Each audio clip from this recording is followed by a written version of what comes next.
Rena Crowd is lying on the floor in hysterics, demanding to be allowed to do what she wants. The brother and father look at the girl in amazement, even though she has a disgusting character. But such a scene is happening for the first time. Countess Lily Crowd clutches her head wearily, also not understanding what came over her daughter today.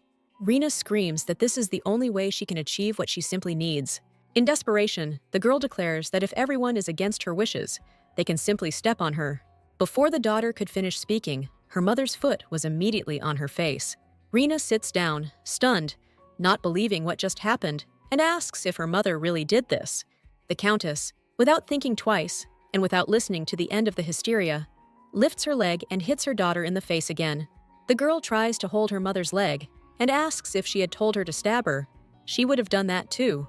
Lily coldly remarks that there is nothing she cannot do, and Rena realizes that she made a mistake. The girl is not going to deviate from her plan, and, asking everyone to sit down, declares that she is completely serious. John calmly points out that until yesterday, his daughter had not been interested in such questions, so what has changed if she is now making such a fuss? Embarrassed, Rena mutters that she thought about it for a long time, which is why she changed her mind. The family is not against their daughter's marriage in principle, but they cannot understand why she chose Viscount Rob.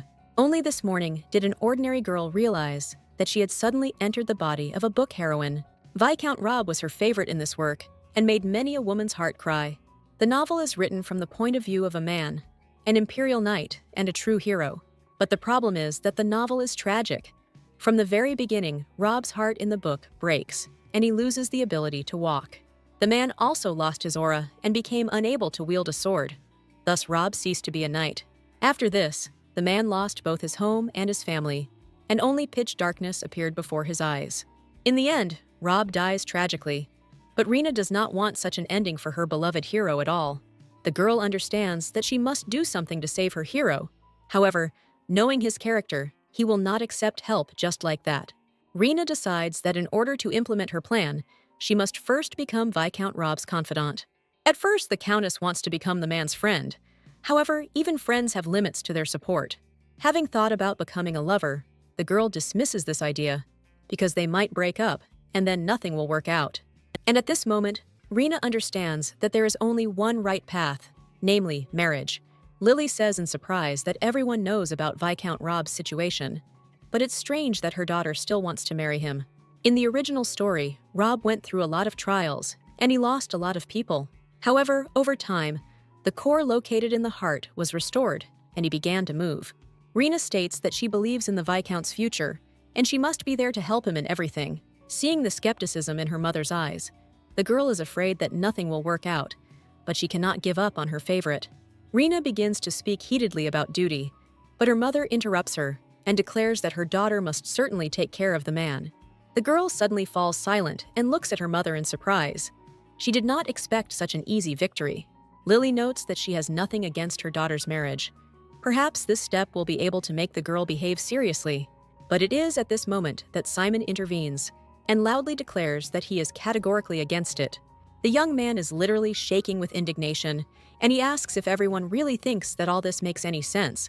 Rena is pleased to understand that, although it is not the right time, her brother is still worried about his sister. Simon asks what sin Rob committed in his past life, if in this one he has to marry a crazy woman. Rena looks at her brother in fury. What could he know about past lives, and how does he have the right to say anything against her? Lily watches the children bicker and calmly notes that Rena has never even met the Viscount. With a heavy sigh, the girl admits that she herself is not sure that she will succeed the first time. However, Rena is sure that if she sincerely expresses her feelings, then sooner or later, they will reach the heart of her chosen one. The father asks if his daughter will move into the Viscount's house if the marriage negotiations are successful. Looking out the window, Rena admits that if everything works out, she would like to bring her husband to the family castle. For Rob, who was devastated by living in the capital, there is no better place to take care of his body and soul. At the Arnon mansion, the servants can hardly hold back their tears as their master bids them farewell. The Viscount admits that he feels very awkward, but there is no point in delaying any longer, and it is better for everyone to look for new jobs. The butler cannot believe that they will have to say goodbye, because they respect their master so much. Rob thanks everyone for such words. However, he does not believe that he deserves respect, because he is completely incompetent. Having received their wages, the servants begin to cry, with all sincerity, saying goodbye to their master. The Viscount looks out the window with longing, remembering that everything was completely different before. The young man decides to return to his room, but no one else comes to see him anyway. The butler asks the Countess to wait a little while. He calls the Viscount. Rena walks into the living room and looks around with interest, examining every detail. The girl notices how empty the room looks. Things must be going really badly for the Viscount. A few moments later, Rob appears in the living room. The girl looks at him in admiration. In life, he is much more handsome. Rena introduces herself as Countess Kraut and states that she is honored to meet Sir Rob. The young man introduces himself in response, just as politely as required by the rules of social behavior. Rob notes that he and the Countess have never met before and inquires about the purpose of her visit. Rena prepared herself and replied that she had a very interesting proposal for the Viscount. Suddenly, to the young man's great surprise, the girl suddenly falls on one knee in front of him. Reaching out her hand to the Viscount, Rena declares that she would like to propose marriage to him. Rob looks away, and the girl understands that this atmosphere is clearly a precursor to refusal. Going with Plan B, Rena grabs the hilt of her sword and declares that her family is a hereditary line of knights. After showing how she wields a sword, the girl says that she is a bright representative of the Kraut family. That is why, the girl says, she admires the Viscount, knowing about his past knightly exploits. Rob hangs his head sadly and quietly remarks that he is no longer even able to hold a sword in his hands. Realizing the mistake she made, Rena puts away her sword and justifies herself by saying that this is not what she meant at all. Rob says the proposal itself is unexpected, and besides, they don't know each other at all. Rena understands the justice of the Viscount's words and understands that in life he is different from the book hero. The Countess stands up and repentantly says that she had not thought about many things and asks forgiveness for this. Viscount replies that he is sorry because the girl came with the most sincere intentions. Rena didn't really expect her plan to work the first time. Having summoned her servants, the Countess declares that everything cannot be spoiled, so she will continue to seek the Viscount. Karen sarcastically remarks that she expected Rena to kidnap the Viscount if he refused, which is quite in her style. The Countess looks at the servants with irritation. Does she really look like the kind of person who would do such things? Karen notes that anything can be expected from someone who can jump while standing on her head. Noticing that the mistress was taking out a sword, the servants quickly ran out of the room, justifying themselves with urgent matters. Rena remembers how courtship happens in books. Maybe she should do something similar. The Countess was completely immersed in memories of the meeting because the Viscount didn't even really look at her. Noticing the servants who brought her dinner, the girl asks them to sit down for a conversation. Rena says that her imagination is running out and she needs the help of her faithful servants. The girl watches with irritation as the young men begin to briskly discuss their affairs, not paying attention to their mistress. Rena shows a gold coin and says that for every worthwhile opinion, she will pay one. Quickly taking out their notebooks and preparing to write down, the young men ask to repeat once again what the lady wanted to achieve. Rena angrily asks what she needs to do to get Viscount Rob to agree to her proposal. Chris raises his hand and offers to impress the Viscount with his incredible strength. Rena looks at the servant with irritation.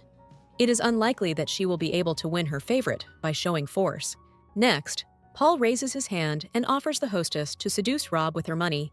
Rena says with disappointment that one cannot boast about one's money and power. Suddenly, the Countess declares that we need to come up with something romantic, which means we should take advantage of our appearance.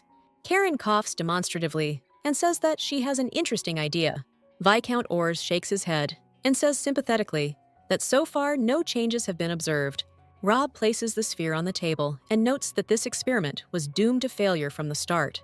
Ors shakes his head in disappointment, and the Viscount asks if he has organized his laboratory well.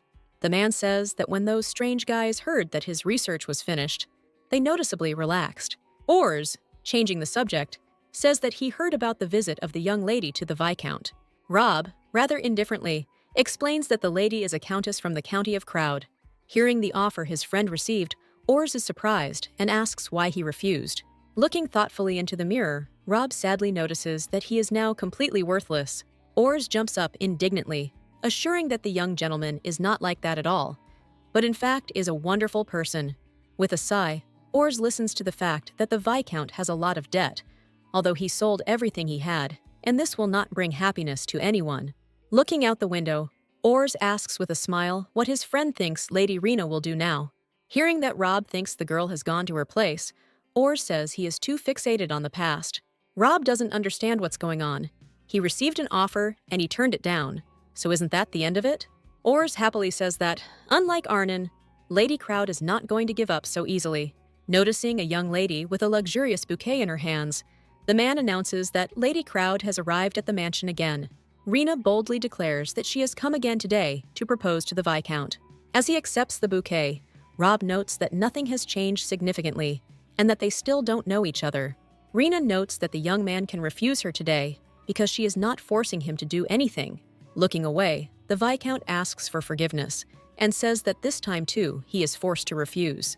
Rena assures that there is nothing to worry about, thinking that this is not her goal for today. The girl asks permission to look at the mansion since she is very interested in the capital's architecture. Rob looks at the girl in surprise and asks if the architecture of his house is different from others. Rena points to the ceiling and confidently begins to spout terms that no one understands. The Viscount turns to the door and says he will ask someone to escort the lady. The girl understands that her plan may fail and asks permission to inspect the house herself. Rena assures that she is one of those people who like to enjoy creativity and art alone. The Viscount is a little surprised, but since the guest prefers it that way, then so be it.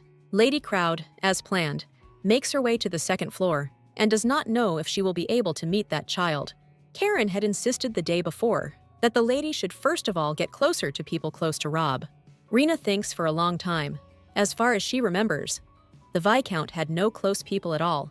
But suddenly, the girl is struck by lightning, because in the book, Rob had a younger sister. Sitting in the corridor, the girl really wants to know where the girl is and how to find her. The girl is so immersed in her thoughts that she doesn't hear the footsteps at all and shudders in fear when a hand falls on her shoulder. In front of Rena stands a completely charming little girl who caringly asks if everything is okay with her. Surprised that it all worked out so easily, Lady Crowd mutters that she suddenly feels dizzy. The girl notices that everything is quite serious, since the lady had to sit on the floor, and she urgently needs to lie down and rest. The little girl helps the girl to get up, and she asks what the name of her savior is. The girl continues to hold the guest's hand tightly and says that her name is Amelia Arnen. Lying on Amelia's bed, Rena realizes that her mission was a success, and she managed to get into the Viscount's sister's room. The girl looks at the guest with interest and asks what brought Lady Crowd to their house. Rena says that she came to them because she has important business with the respected Viscount. A little confused, the lady explains that she is a knight herself and has therefore come to greet Sir Rob. Amelia looks at the girl thoughtfully and notices that her brother is not actually picking up a sword right now. Rena rolls her eyes. The two even speak the same words, like real brother and sister. Suddenly, an idea comes to the girl's mind, and she asks if Amelia loves her brother. The girl assures that of course she loves him, because he is always very kind to her. Even when the people working for them made mistakes, the Viscount never got angry at them. And, Amelia adds, when someone goes through a bad time, Rob grieves with them.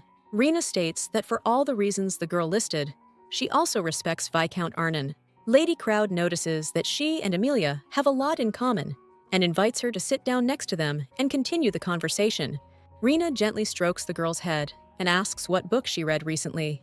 Having learned that Amelia read about the basics of etiquette, the girl assumes that it will be very difficult to figure everything out on her own. The girl admits that she actually skims through a lot of pages because she doesn't understand at all what is being discussed. Deciding to take advantage of the moment, Rena invites Amelia to come and help her learn etiquette. The girl cannot believe that she will be able to study normally since no one has offered her help before. Rena happily realizes that her idea has led to the fact that she will now be able to regularly appear in the Viscount's house. Thanks to this sweet little girl, the girl took a huge step forward towards her goal of getting married. Karen listens to her mistress in amazement, noticing that she understands absolutely nothing about etiquette. The main rule, Rena assures, winking, is to never be late anywhere, and the rest is not so important. The maid is simply taken aback by her mistress's words and asks her to at least pretend to open the book and read. 5 years ago, Rob wearily realizes that today's battle is finally over, when suddenly one of the soldiers runs up to him. The subordinate points to the little girl and says that they have found a survivor. The soldier says that, apparently, this child was the only survivor in the village. Rob turns away tiredly and tells the soldier to send the girl to the survivors' camp. To his great surprise, the Viscount hears that there is no more room in the camp and that orders have been given to simply ignore those who survive. Rob is furious and says that this is complete nonsense and orders the child to be taken to camp immediately. But suddenly, a voice is heard behind him. Turning around, the Viscount sees a man who, judging by the sign, belongs to the nobility. The man at the same time notes that he did not expect to meet here a monster youth who can cut down dozens of enemies in a day. Rob says, embarrassed, but at the same time tired, that he dealt with 30 enemies today. Suddenly, the man extends his hand and offers to pass on his ability to the Viscount, and in exchange, he will take the child to the camp. Rob looks at his interlocutor in bewilderment, not understanding how a noble warrior could suggest such things. At the same time, the young man's gaze falls on a little girl, who looks at him trustingly. Rob calmly tells the man that he agrees, and he happily notes that the Viscount is clearly not stupid. Taking the baby in his arms, the Viscount, without saying another word, leaves the deserted village. At dinner, Emilia delightedly tells that Lady Rena came to her room and that she is very beautiful. The girl happily tells that the lady spoke very respectfully of the Viscount himself. Emilia goes on to say that Lady Crowd was kind enough to help her learn etiquette. Rob isn't quite sure how convenient this will be, since he's already turned down her offer twice. Feeling the atmosphere, Emilia sadly says that if it is uncomfortable, then she will refuse. The young man looks closely at his little sister, noting that she is very sensitive to emotions. Realizing how important everything that is happening is for the girl, Rob replies that everything is fine. Since Emilia was from a commoner family, when she came to the Viscount, she could not communicate with children from noble families. But it was precisely because of the title of Viscount that the girl could not communicate with the children of commoners. Therefore, the little girl is forced to spend all her time reading books alone. Looking at his little sister's happy face, Rob comes to the conclusion that it would be wonderful if Rena could become her friend. The Viscount admits that he was a little surprised by the news, but he is sure that Emilia has met a good man. The girl is very excited about the upcoming changes and admits that she wants to meet the Countess as soon as possible. Meanwhile, Rena slowly walks towards the house, admitting that she had a wonderful time. Karen remarks that it is time for them to return to their studies, but the lady has no intention of wasting time in such an unproductive manner.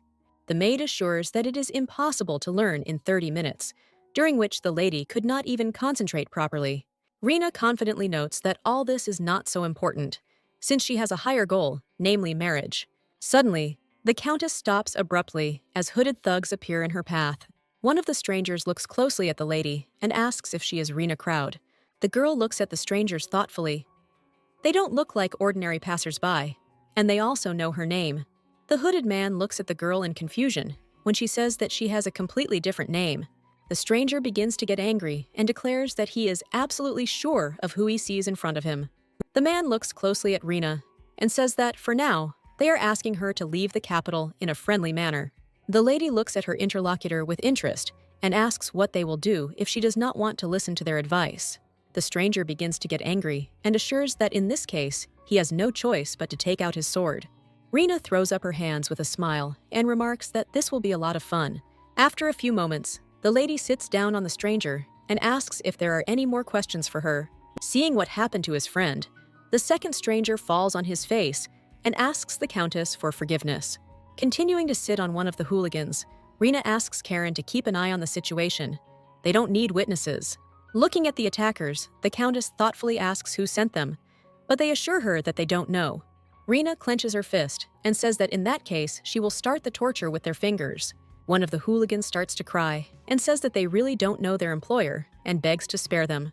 The lady looks at her interlocutor in bewilderment, not understanding how one can take on work without knowing anything about it. The guy admits that they did all this solely for the money, so they didn't ask about anything. Then, says Rena, putting her hand in her pocket, she is also ready to give them an order. The young man looks at the girl in surprise and declares that even if they are obsessed with money, they will not betray their clients. At the same moment, the Countess throws one of her precious stones on the ground, which shocks the guys. The young men introduce themselves as Garen and Sam, and assure that, from now on, they will be faithful slaves to their mistress. Rena says with a satisfied smile that she is counting on them and hopes that they will not let her down. When the guys leave, Rena thoughtfully tells Karen that someone is clearly interested in Rob and that all this is not for nothing. The maid thoughtfully says that all this resembles a threat from some particularly jealous lady. The lady scratches her head thoughtfully. In the novel, there was no woman interested in the Viscount. Rena hands over another bouquet and asks, just in case, once again whether the Viscount would agree to accept her proposal.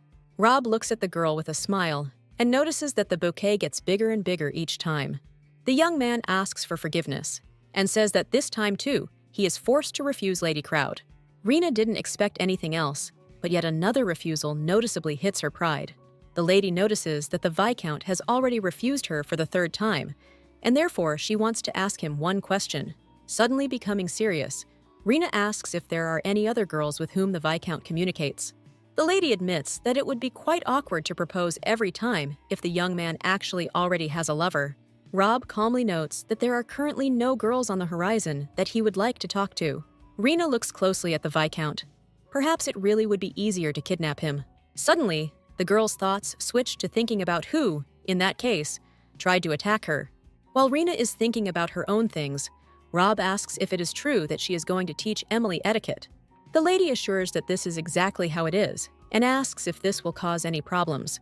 The Viscount lowers his head and sincerely thanks the girl for such participation in their lives. Suddenly, the young man asks Rena whether she has already had lunch today or not yet. Taking advantage of the moment, the lady assures that she hasn't eaten at all today because she had things to do in the morning. In that case, Rob suggests, would Lady Crowd agree to dine with him and Amelia? The young man looks at his interlocutor with interest. There is definitely something interesting about her. Sitting down at the table, Rena understands that she has an excellent chance to score points. The girl turns her attention to Emily and says that it's time to start the lesson, and first they will talk about how to sit. The lady says that one should sit on the right side and stand up on the left, but both the Viscount and the girl ask in unison whether it is the other way around. Realizing that she was in trouble, Rena immediately says that she decided to test Emily on purpose. After that, throughout the evening, the lady made one mistake after another. Realizing that Karen was right, sweating as comments rain down from all sides, Rena insists that she is specifically checking everyone present. Suddenly, Rob announces that he thinks that's definitely enough studying for today. The lady looks at the Viscount with fear, fearing that she will now simply be thrown out for her absolute ignorance of etiquette.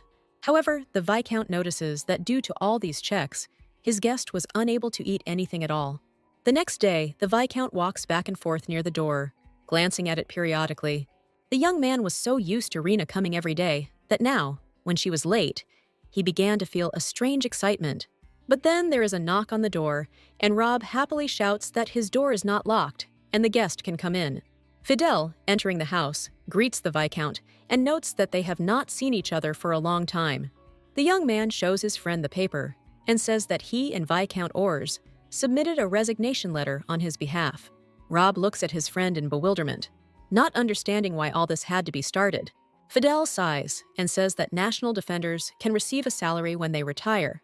The Viscount thinks sadly that everyone knows about his situation, so why didn't his superiors tell him anything about his salary?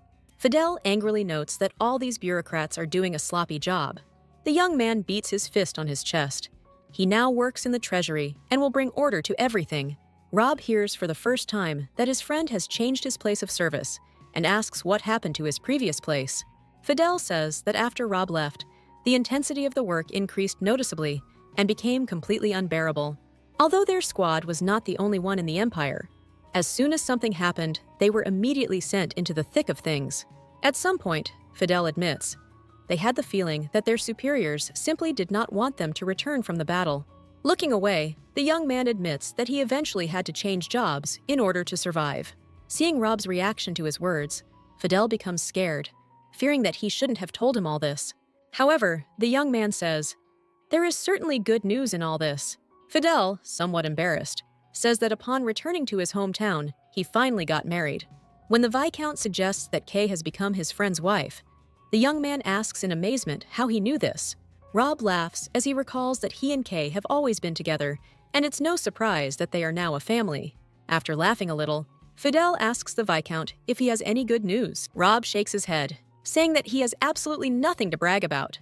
However, at that moment, the image of Lady Crowd appears in the Viscount's head, and his heart warms. Surprised by his unexpected thoughts, Rob blushes and assures that he has nothing interesting to tell. But Fidel notices a slight delay and pesters him with questions about what this could mean. The young man notices that something has changed in the Viscount, and next time he will definitely get an answer to this question. Fidel looks over Rob's financial documents and realizes that he is in a much worse situation than he thought. The Viscount looks at his friend with embarrassment and says that it was difficult for him to organize his affairs properly. Fidel angrily slams his fist on the table, realizing that he absolutely must help his friend. The young man notes that for now, the Viscount's affairs are not going well, but as soon as he receives his salary, the situation will improve. A few days later, Rob receives a letter from Fidel, in which he offers his sincere apologies. Even when the young man asked his boss about the situation, he said that he could not do anything because it was an order from the minister. The situation was truly strange, and even Fidel's boss himself could not understand the minister's decision. Rob reads the letter in surprise, not understanding why everything is turning out this way, because he doesn't even know the minister. The Viscount covers his face with his hands in despair, regretting that he is now only disturbing those around him. His whole life went wrong from the moment his core was destroyed. All attempts at treatment constantly failed and brought nothing but despair. Rob drives up to the stand with the sword and looks at it sadly, wondering why everything in his life turned upside down so abruptly. As he draws his sword from its sheath, the Viscount thinks that if only he could use his aura again. Realizing that there are no changes, Rob realizes with a grin that he had been hoping until the very end for the aura to return. At that very moment, Rena enters the room and enthusiastically asks something, but seeing the sword, she suddenly falls silent. The girl looks at the Viscount, not understanding what is happening, but clearly feeling the strange atmosphere hanging in the room. The young man sheathes his sword and calmly greets his guest, Lady Crowd. Having fully recovered, Rob asks with a smile if Emma should expect the traditional proposal today as well. Rena winks cheerfully at the Viscount and says that this is exactly what she came for, thinking that no atmosphere will confuse her. Suddenly stopping her fooling around, the lady looks at Rob and seriously asks what happened. The Viscount looks away mysteriously and sadly and assures that nothing happened. Realizing that there is no point in insisting on her own, the lady smiles sweetly and closes the topic. Rena enthusiastically points out the window and remarks that the weather today is simply wonderful. The girl assures that on such a day, it is simply necessary to take a walk with Amelia. Rob asks him to excuse him and says that he has urgent matters that need to be attended to immediately. Realizing that he is being impolite, the Viscount asks the lady how she would like to take a walk with Amelia. The little girl is absolutely delighted with what is happening and does not cease to admire the luxury of Rena's carriage. The girl, lost in her thoughts, shudders when the girl says that she would also like to see her brother with them. Amelia says that Rob was in a great mood in the morning, but when she brought him the letter, after reading it, it suddenly worsened. Hearing Fidel's name on the envelope, Rena remembers that, according to the plot, this young man was a friend of the Viscount. The lady recalls the plot, and if she is not mistaken, then the moment of receiving the salary is now being played out. However, the question of why the minister is so reluctant to assign a salary to the Viscount remains completely unclear. Even the book did not contain any information related to the financial issue, and this made the Countess very wary. Amelia watches her friend and suddenly notices that something is clearly bothering her. Rena wriggles out of it, saying that she is just thinking about what they could do, and asks if there is a place the girl wants to visit. Amelia, so unaccustomed to entertainment and social life, immediately says that she would like to visit the theater. Lady Crowd looks at her ward in surprise. She never expected such a request. Noticing the girl's reaction, Amelia immediately backtracks and says that she probably said the wrong thing. Looking out the window, the little girl says sadly that they should probably just go to the park. Rena looks closely at the little girl. She is very smart for her age and understands how much worse her family's situation has become. Amelia, realizing that she is in a difficult situation, shouts that she never really wanted to see the new production. Rena, having understood what was going on, sadly remarks that she is very disappointed because she herself really wanted to see this production. The girl continues to say that she was happy at first when she heard about the theater from Amelia because she cannot go to performances alone. The little girl notices that the tickets to the theater are very expensive, but the lady says that this is the first time she has met someone who shares her interests. The little girl, having fallen for the trick, says that if her friend wants it that way, then they can go to the theater. A pleased Rena says that since Amelia has agreed to keep her company, she should be the one to choose the piece. Meanwhile, the situation in Arnon's house is very sad. The Viscount, being in complete despair, cannot think of anything better than to start drinking. After the performance, the friends decided to have some tea, and Rena asked with interest if Amelia liked the play. The little girl admits that it was much more interesting than she could have imagined. With tears in her eyes, the girl says that the scene when the main character is healed was the most wonderful. In fact, the play was about how the main character, despite all the difficulties, overcomes an incurable disease. Rena realizes that Amelia, seeing the main character, imagined Rob in his place. Overall, the day went very well, and Lady Crowd hopes that the girl will have a good memory of it all. Amelia looks out the window and says with a sigh that she once walked here with her brother. Rena looks at her interlocutor in surprise. What she is talking about was not mentioned in the original novel. When the girl first came to the capital, the Viscount decided to give her an introductory tour. Lost in her memories, Amelia quietly says with tears in her eyes that she still cannot believe that her brother cannot walk. Rena takes the girl by the hand and with determination in her voice, asserts that her brother will definitely get back on his feet. The little girl admits that she is very worried because Rob has been looking depressed lately. At first, the Viscount enthusiastically conducted research with oars, but gradually his strength and will diminished. Rena understands that Amelia is very sensitive to the emotional mood of adults and does not understand how to comfort her. Suddenly, the girl grabs her friend's hands with both hands and says that she has a request for Lady Crowd. The little girl asks Rena if she could visit them more often while in the capital. The girl is surprised to hear that, in Amelia's opinion, her visits have a significant impact on Rob's mood. The lady is shocked, because lately she has been increasingly overcome by thoughts that she is doing everything in vain. However, Rena says that in exchange for this, she also has one small request for her friend. Standing in the most fashionable clothing store, Lady Crowd declares to Amelia that she can choose whatever she wants. The day before, Karen had insisted that the lady should give the girl clothes, and ones that would be remembered for a long time. Every time Amelia wears the clothes she received, she will be reminded of Lady Crowd. And with all this, Viscount Rob will also, willy-nilly, remember Rena, looking at his sister's outfits. Of course, the girl was skeptical about everything at first, but now this option doesn't seem particularly bad to her. Looking at how the little girl has transformed in her new dress, the lady shouts that she will pay for all the outfits she tried on. Amelia grabs Rena's hand and says with tears that this is too expensive a gift that she cannot accept. The girl was in complete shock when, while trying on outfits, she saw one of the price tags. Rena looks at the girl with a pleading expression and notes that they made a deal, and promises must be kept. Ignoring Amelia's distress, the lady assures her that she needs to learn to keep her word.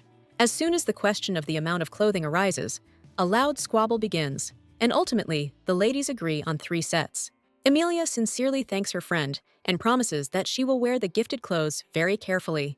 Rena laughingly notes that people buy clothes precisely to wear them. Suddenly, the lady hands the girl a note with her address and says that if Amelia needs anything, she can safely write. Rena assures that she will only be glad to be of some use to her new friend.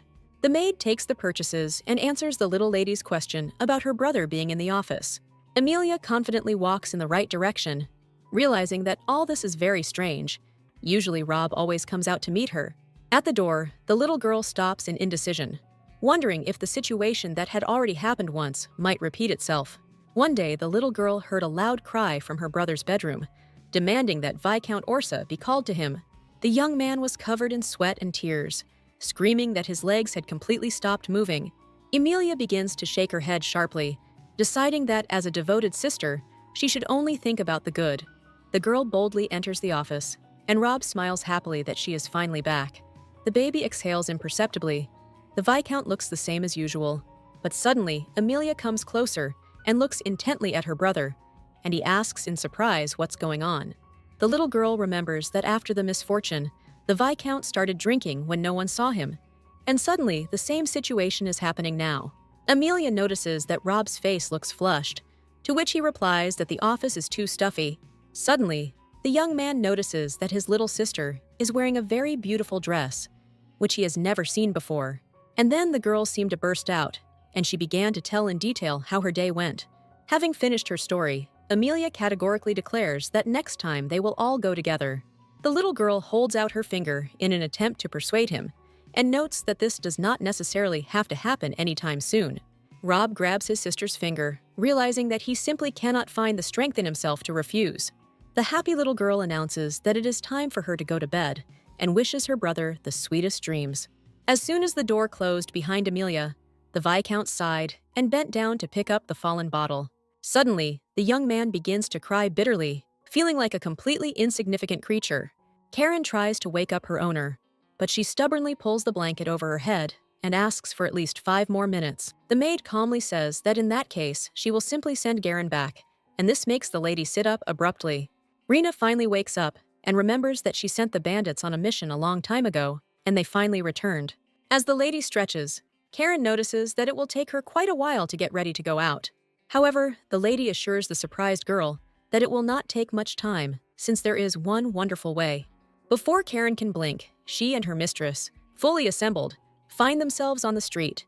Karen asks in amazement how the lady managed to pull off such a thing, to which she replies that it is better for the girl not to know. The girls enter the tavern, where Garen jumps up and greets them happily. The bandit asks how his mistress is doing, but she is not in the mood for small talk, and asks if he has found the one she ordered. Hearing that Garen has not found the one he needed, the lady rushes at him, and Karen tries her best to hold her back. The young man throws up his hands in horror and swears that he and his partner did everything possible. Hearing that their strange employer has not shown his face, Rena asks if that is all he can tell her. Having calmed down a little, Garen raises his hand and announces that he did manage to find out something after all. Some time ago, Garen and Sam came to meet their employer, visibly nervous. Finally, after some time, a man in a black hood enters the room, the very one who hired them to attack Lady Crowd. Hood asks what happened to his order, and the bandits start asking for forgiveness and say that they botched the job. The young men say that they were not warned that the lady would be much stronger and more agile than them, so even 2 of them could not cope with her. As they were ordered, they caught Rena at night, and at first simply threatened her and kindly suggested that she leave.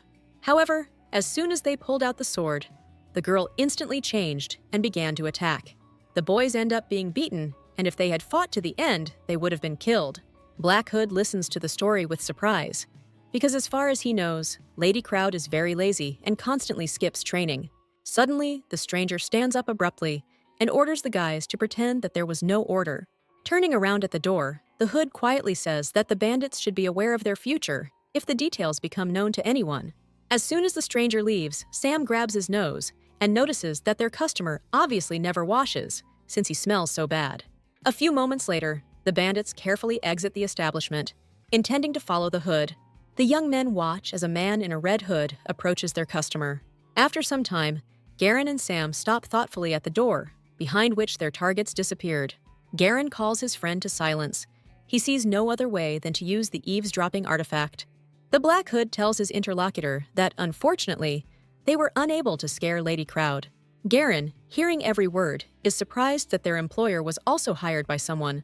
The Black Hood tries to say that he will still show what he is capable of, but the Red Hood says that for now, this idea should be abandoned. Black listens that now they need to turn their close attention to Fidel, who works in the Ministry of Finance.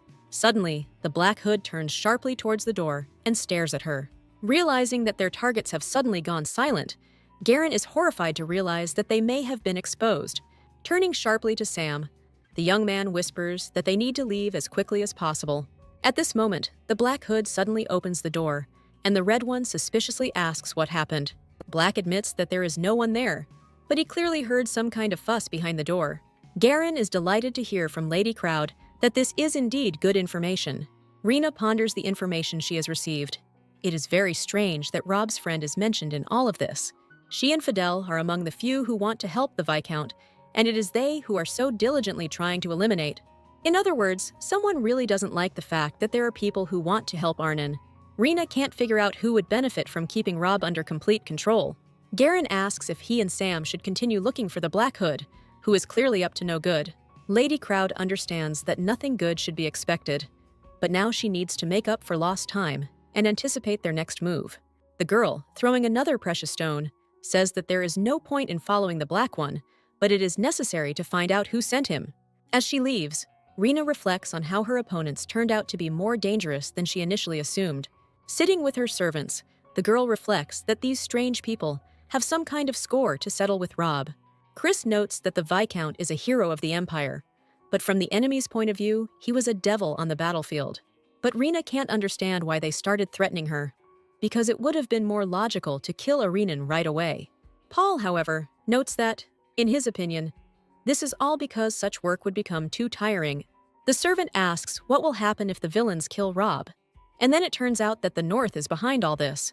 Public opinion towards the North will immediately deteriorate, and, in the worst case, war will break out. Rena notes that they have no confirmation that the North is behind all of this, but they need to figure it out. Paul warns that even if strange murders begin, the Imperial Palace may take over the whole matter. This means, the lady assures, that it is not necessary to kill the enemies, but simply eliminate them so that they can no longer harm Rob.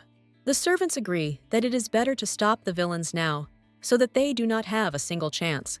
The lady ponders that the enemy's power is so strong that it can put pressure on the ministries. So will she have enough strength? Suddenly, Karen is asked by the lady if she has forgotten that she must propose to the Viscount again. The lady realizes that the only sure way to protect the Viscount is for them to marry, since the Crowd family will be able to protect him. Rena is almost in tears, lying on the floor, having heard another refusal from her favorite. Suddenly, Rob asks why Lady Crowd is proposing to him. The girl understands what the Viscount is leading to, because being refused 3 times must be very humiliating. Rena sadly reports that she didn't really expect to have to repeat her proposal over and over again. However, says the lady, looking at the ring, each refusal makes her more determined. The girl tries to explain that the Viscount is a very good man, and if she marries him, her days will become more joyful and happier. Rena is sure that Rob actually perceives her simply as a girl in love. However, knowing the original story, the girl can claim that she knows the Viscount better than anyone else. However, there is still a gap between them. Getting up, the lady says that she wants to visit Emilia and asks if the Viscount will object. Suddenly, the young man remembers the clothes he bought and shyly thanks Rena for such attention to them. The lady, equally embarrassed, says that she bought the dresses only because she liked them herself. Fearing further objections, Rena shouts that she misses the baby very much and wants to see her as soon as possible. Watching the girl run away, Rob thinks that he just wanted to invite her to go for a walk together. But then the young man pulls himself up short. No matter how much he thinks about Lady Crowd, she is too good for him. Emilia looks up from her book and greets her friend happily. The girl gently strokes the baby's cheek and asks why she doesn't wear the clothes she was given. The girl shyly says that she doesn't want to wear such a beautiful outfit just to wear it at home. Rena confidently notes that carrying gifts is one of the foundations of social etiquette. Changing the subject, the lady glances at the book and asks what the little girl is studying today. Upon learning that Emilia is studying mathematics, Rena, horrified, asks who is helping her. Could it be her brother? The little girl sheepishly admits that Rob and his friend Baron Dallas usually help her.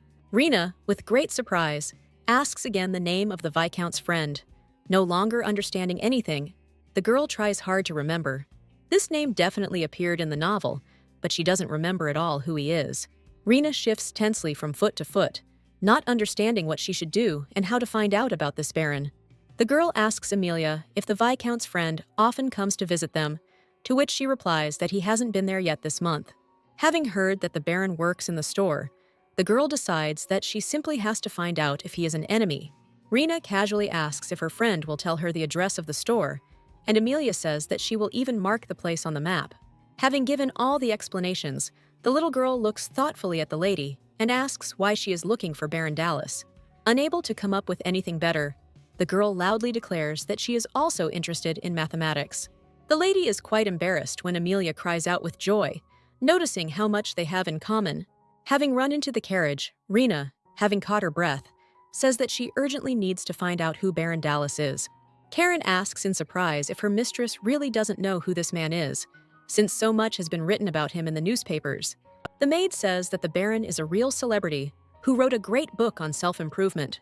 Karen says that Dallas actually sells a lot of things, including clothes, jewelry, and accessories. And then Rena is surprised to hear that, according to rumors, the Baron could still be involved in arms trafficking. And then the lady remembers that in the novel, there really was a character who dealt with weapons together with Rob. The girl tries to remember what else was written in the book, and Karen notices that they have already arrived. Rena gets out of the carriage, confident that as soon as she sees the man, everything will immediately fall into place. No one opens the door when she rings the bell.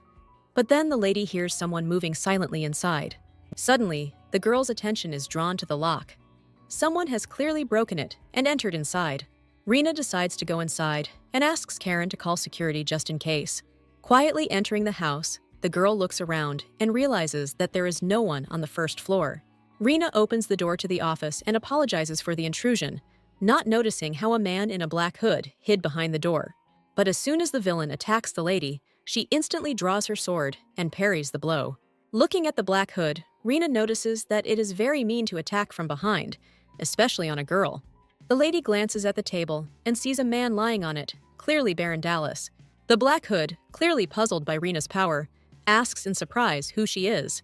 The lady calmly puts her sword back into its sheath and notices that she has the same question for the stranger. Preparing to attack, the hood smugly declares that he has only one answer: he is not a woman. Rena looks at the villain with disappointment and says that he clearly doesn't know how to capture the atmosphere. Deftly dodging the sword strike, the girl asks who hired the black hood. Having taught the enemy a lesson, the lady notes that if he does not speak, then the matter will not end with just blows. Suddenly, Rena hears a cough from the table and is amazed to see blood near the Baron's mouth. At that same moment, the black hood, taking advantage of the moment, flew to the window like an arrow. Rena is confused and thinks that if she runs after the villain, the Baron may find himself in even greater danger. Leaning over Dallas, the girl doesn't know how to help him and simply tries to bring him to his senses. Realizing that the man has been poisoned, Rena hits him on the back with all her might, telling him to spit out the poison. The Baron opens his eyes and whispers that he is in pain, to which the lady fearfully asks for forgiveness. Dallas points to the safe and says that the black hood robbed it. Rena stretches tiredly and asks in bewilderment why the servants are interrogating her as if she were a criminal. Deciding to ignore the behavior of her comrades, Rena asks how the Baron is feeling. Karen says that thanks to the lady, the man received timely help and is recovering, but has not yet come to his senses. If the lady hadn't gone looking for the Baron or chased the black hood, Dallas would most likely be dead by now. Rena thought a lot about everything: how she, Dallas, and Fidel were connected, why they were being attacked. Paul notes that it's all too obvious. All three of them are directly connected to Viscount Arnon. Chris reminds that there is another person who is connected to Rob, someone who helps in the treatment of his illness. Rena understands who they are talking about, and if their predictions are correct, then he is in serious danger. The novel told how one day Viscount Ors simply disappeared, and no one heard anything about him again. Realizing that things are taking a really bad turn, Rena orders Chris and Paul to go guard Ors and report everything to her immediately. Karen asks what they should do next, and the lady, yawning desperately, says that they need to find out what was stolen from the Baron. However, until Dallas comes to his senses, they have no choice but to wait. At the same time, Ors in his laboratory is in despair, realizing that much time has passed and he has made no progress because part of his research was stolen. Suddenly, the Viscount looks at the door, clearly frightened by the loud sound that came from behind it. At that very moment, people in black hoods enter the laboratory and notice that they haven't seen each other for a long time. Ors angrily says that last time they sent bandits to him, but this time they decided to come themselves. Drawing his sword, the Black Hood declares that no one can be relied upon in such matters. Viscount Ors angrily asks why these strange people insist on stopping his research. The Black Hood claims that there is only one reason for this, and that bastard Viscount Arnon is to blame. At that very moment, Chris and Paul run into the room and rush to defend Viscount Ors. Chris, repelling the bandits' attack, asks the astonished owner of the house if he is wounded. When the Viscount asks who they are, the young man replies that they are knights of the Crowd family and have come on Rena's orders. Chris fights his opponent with all his might, not realizing what incredible power he possesses. At some point, the young man takes a blow to the stomach and, defeated, flies to the side. A few moments later, a defeated Paul lands on the other side of the Viscount. Two more villains came to the aid of the Black Hood, who apologize for being late. The assistants ask the captain what to do with the knights, to which he orders them to deal with them. One of the strangers remarks that if even one of the knights is killed, the Crowd family will intervene. However, the man notes, it is still better not to leave any traces or witnesses, and at the moment when the villain is preparing to lower his sword, A stone flies at him with all its force. Rena tells her knights with a grin that she couldn't sleep peacefully after letting them go alone. Paul and Chris look at their mistress with admiration and fear, because it is not she who must protect them, but they who must protect her. The lady asks with displeasure if her best warriors can't deal with a gang of bandits. Suddenly, a sword appears in front of Rena, and the Black Hood notices that she has become unacceptably relaxed in the presence of the enemy. The girl rolls her eyes and suggests that they stop chatting and start attacking her. However, the girl adds, if they fail, she will put them on their knees and force them to tell everything. Secondly, the lady continues, they must take into account that if they remain silent, they will not avoid being beaten. At this point, the Hood strikes, shouting that the girl is too arrogant, but misses. Rena, having stopped joking, takes out her sword and declares that there is one more important point. The Black Hood shouts to his companions that the girl is using her aura, so attacking her is pointless. Meanwhile, Rena says that, thirdly, villains must take into account that they can beat someone to death. Unable to withstand such impudence, the Black Hood orders everyone to attack at once. The lady, preparing for battle, notices that this is the third time she has been subjected to such attacks. After a few moments, the girl realizes that her enemies are so weak that even the aura cannot stop them. Rena asks if the Viscount is okay, and he fearfully asks if she really killed all the bandits. The girl assures that she simply knocked out the villains, but Paul, coming closer, notices that they are all dead. The lady says in surprise that she didn't hit them hard enough to kill them. Paul points to the bandits' mouths and says that this is all similar to the case with Baron Dallas. The young man says that, judging by the skin color of the attackers, they all drank poison beforehand. The young man says that this terrible method has recently been used in the Assassin's Guild. The bandits are numbed with poison, and only if the task is successfully completed are they given the antidote. Ors bows to Lady Crowd and, albeit belatedly, thanks her for saving him. The girl smiles sweetly in response and notes that no gratitude is needed. The Viscount asks in surprise how Lady Crowd knew that the Black Hood would come for him. Rena doesn't know what to say and says that she heard from Amelia that Ors is close to Rob. The Viscount listens with horror to the news that Baron Dallas was attacked and that something was stolen from him. The girl is sure that the villains are targeting people close to the Viscount because they want to isolate him. The Viscount remembers that the Black Hood mentioned Rob when he was about to attack him. Suddenly, Ors realizes that the reason for the attack on him was to disrupt the research so as not to help Arnen. The Viscount says that he has suspicions about the theft, and if he is right, then he should contact the gentleman directly. Ors is sure that the Baron most likely had documents of ownership of the mansion in his safe. Rena jumps up in horror. If the Viscount is right, then now it's clear what the criminals are trying to achieve. The lady furiously says that Baron Dallas, who can give evidence, lies unconscious. It is now clear that Viscount Rob will have no choice but to do whatever he is ordered to do. It is clear that no matter how much he begs the villains, they will never make concessions. Realizing that everything is going exactly as in the book, Rena decides that she must tell Rob everything. Suddenly, Ors apologizes for his insolence and asks if he can ask a personal question. The Viscount asks if it is true that Lady Crowd came to the capital to propose to his friend. Having received confirmation, the man twiddles his fingers and notices that he has something to say. The lady fears that the Viscount is against this marriage, but he immediately assures her that on the contrary, he is in favor of it with both hands. The man declares with all fervor that he really hopes that the girl will get closer to Rob and marry him. The Viscount is sure that Lady Crowd is the only one who can help his friend, and therefore he will do everything for this marriage. Suddenly, Karen runs into the room and shouts to the lady that they are in big trouble. The maid hands her mistress a letter and says that an urgent message has arrived from the Arnen mansion. Reading the note, Rena says in horror that, apparently, the bandits got to Rob. After a fairly short time, the lady hugs Amelia and asks if she was very scared. With tears in her eyes, the little girl says that loud screams are coming from her brother's office, and she is very worried. Looking up at the maids, the lady orders them to take the girl to the room and not leave her alone. Seeing how scared her little friend is, Rena kindly tells her that everything will be fine. She will take care of it.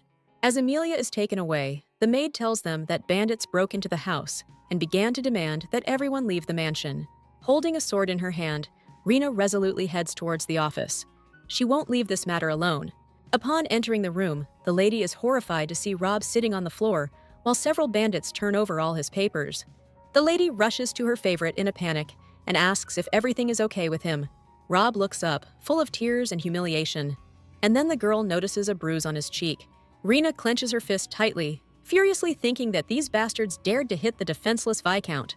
Suddenly, one of the bandits grabs the girl by the shoulder, asking who she is and why she dared to come here. The guy doesn't have time to finish speaking before the girl suddenly turns around and hits the bandit in the face with all her might.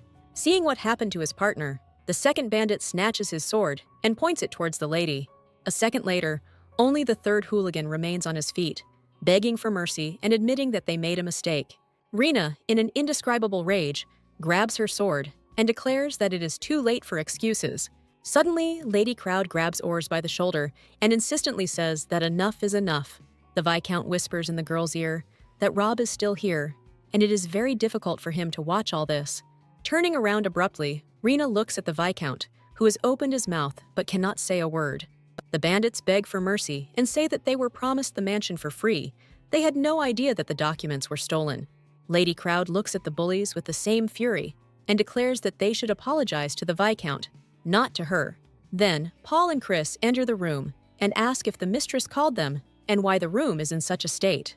Lady Crowd points her hand at the bandits and orders her knights to put them all in prison. Having captured the robbers, the guys laughingly say that they were lucky to have their limbs intact. Rena apologizes to Rob for going too far, but she was afraid that these people were coming to kill him. Viscount Arnon is shocked to hear that an attack has been made on Dallas and that an attack on Ors is being prepared. Ors insists that Lady Crowd is a true heroine and that it is only thanks to her that everyone remained alive. Standing aside, the girl understands that all this is thanks to the book, but it is very nice to receive praise. Turning to the girl, Rob thanks her from the bottom of his heart for everything she does for him. The Viscount sadly notes that if it weren't for Rena, he wouldn't even have known why he was kicked out of the house. Suddenly, the girl drops to one knee again and remarks that it is not too late to accept her proposal. Rena insists that it is too unsafe for Mr. Arnon to remain alone in the capital.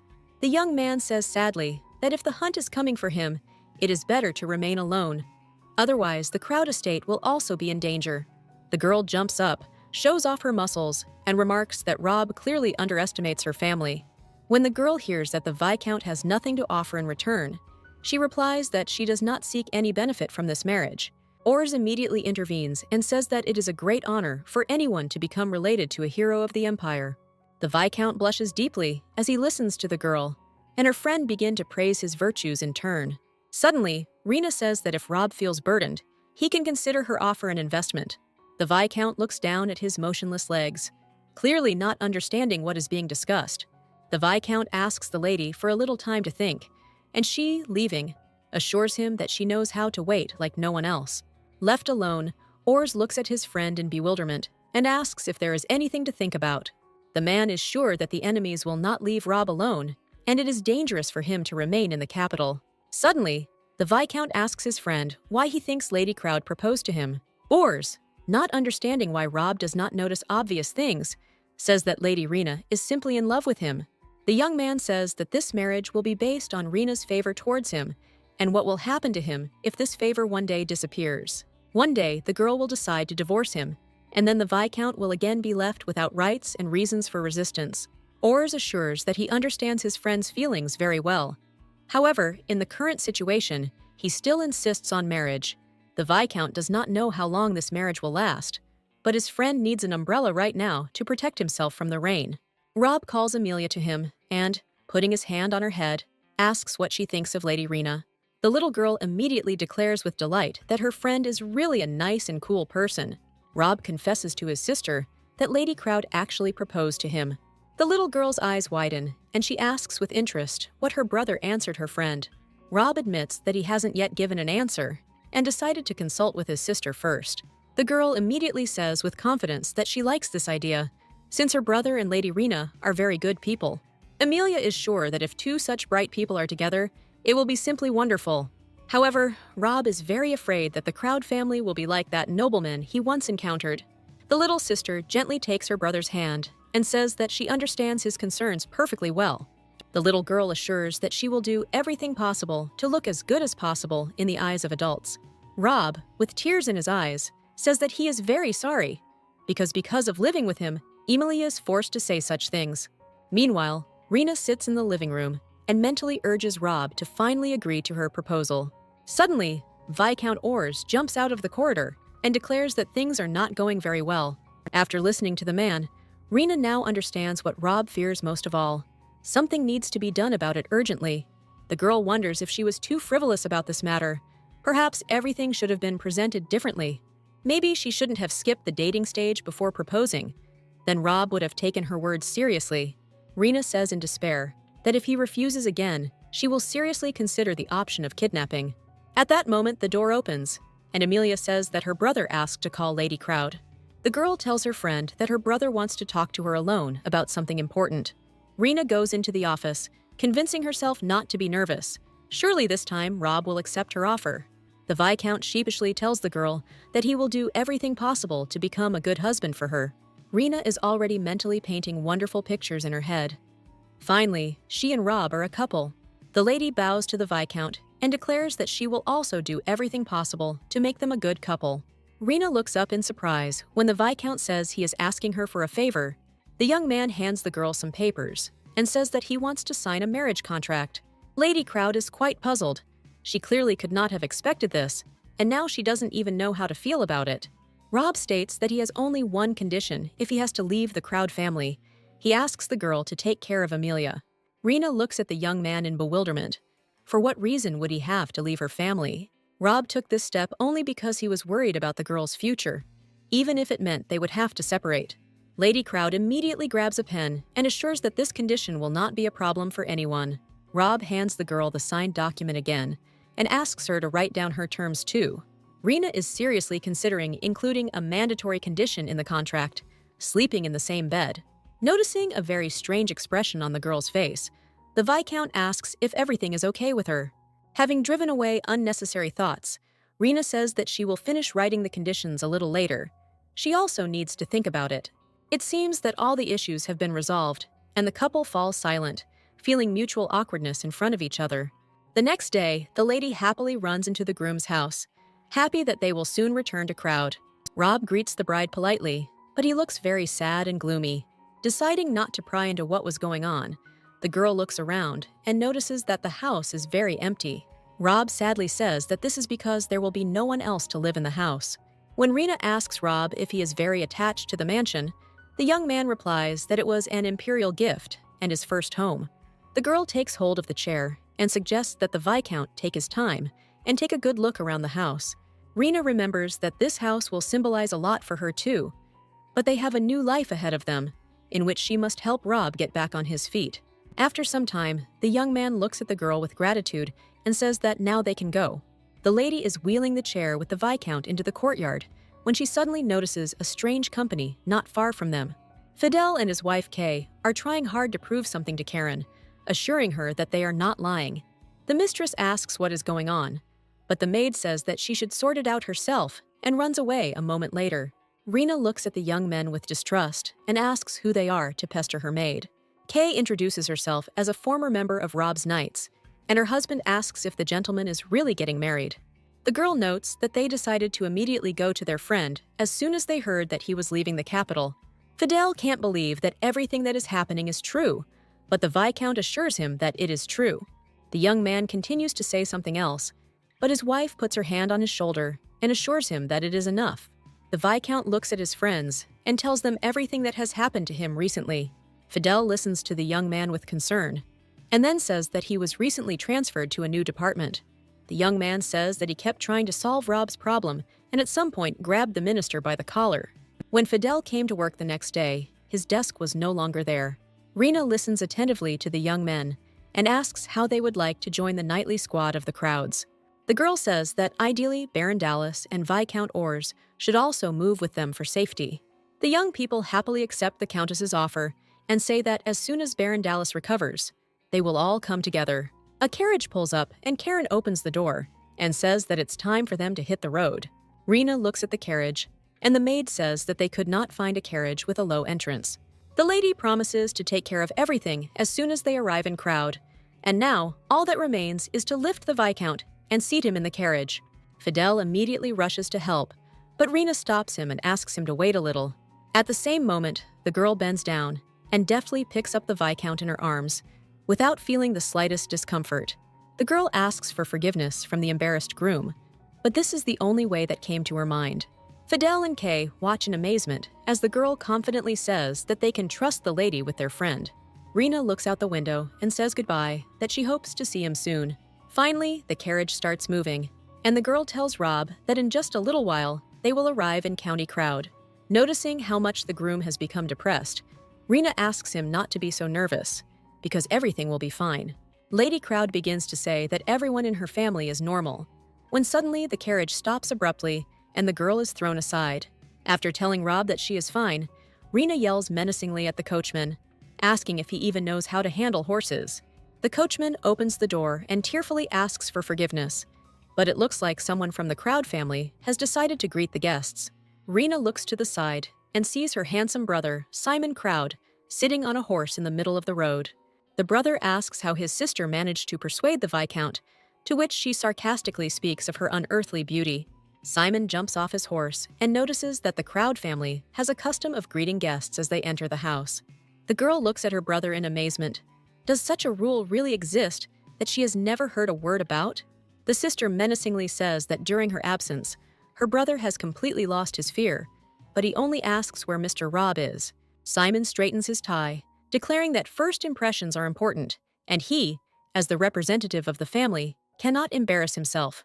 Knocking on the door, the young man respectfully greets the Viscount and says that he was sent to accompany the guest. Rob also introduces himself in response, completely not knowing what to say. He did not expect such a formal meeting.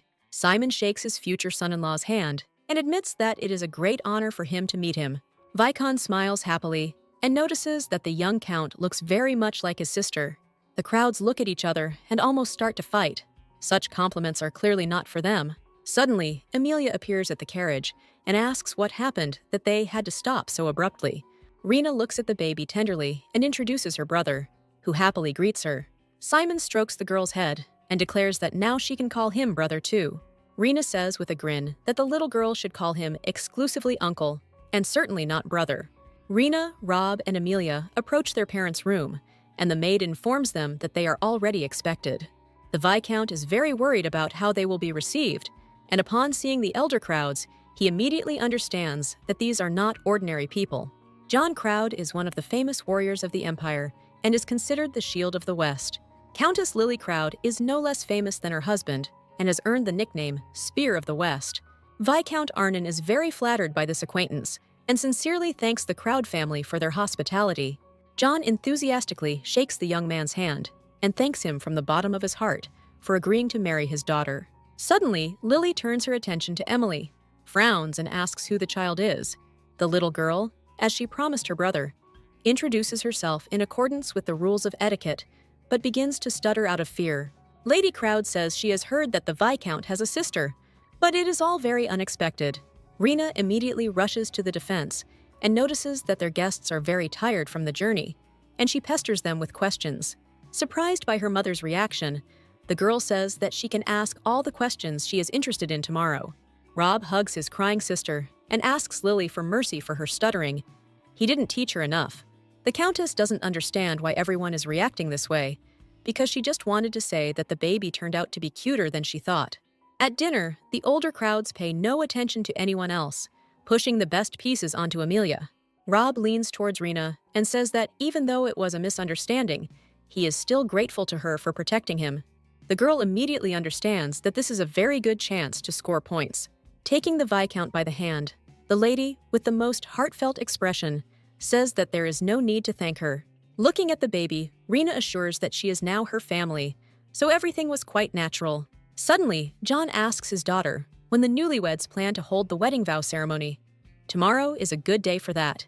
Rob looks at his bride in surprise, and she understands that she still has a lot to tell him. The next morning, the maid takes Rob, dressed in a peculiar way, to the ceremony.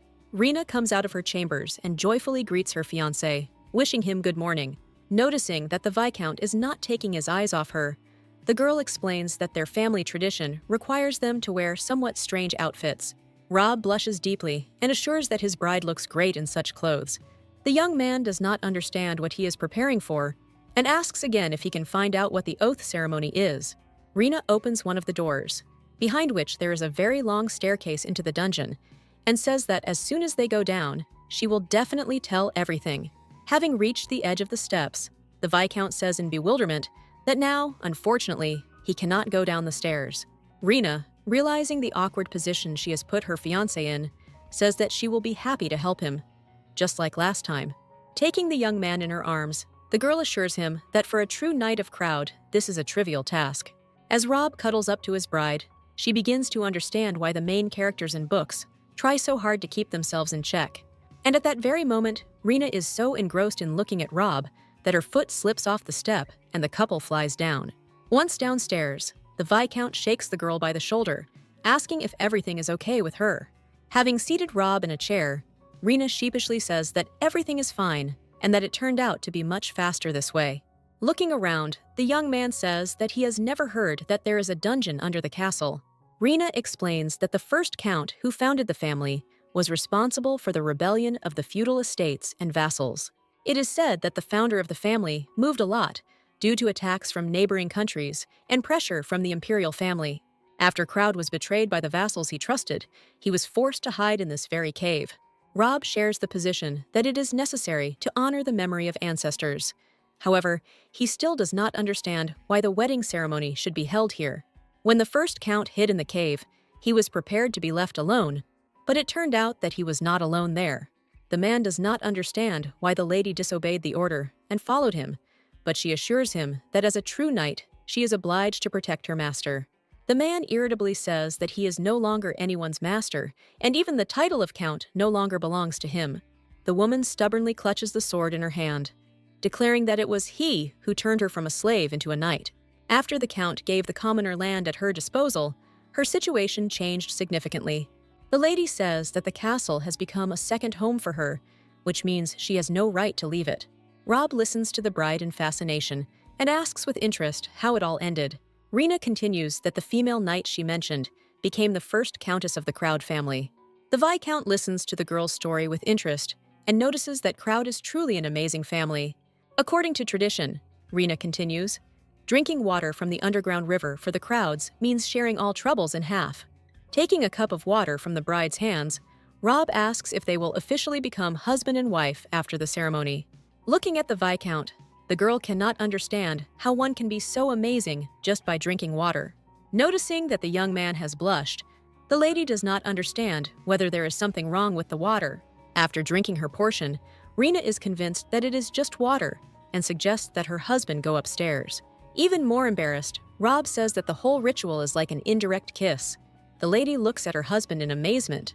She must remember everything in detail in order to enjoy the moment later. In the evening, Rena points to the set table and says that it is time for the next part of the ritual. The Viscount admits that he would be happy to spend time like this and might even drink some wine. The girl looks thoughtfully at her husband.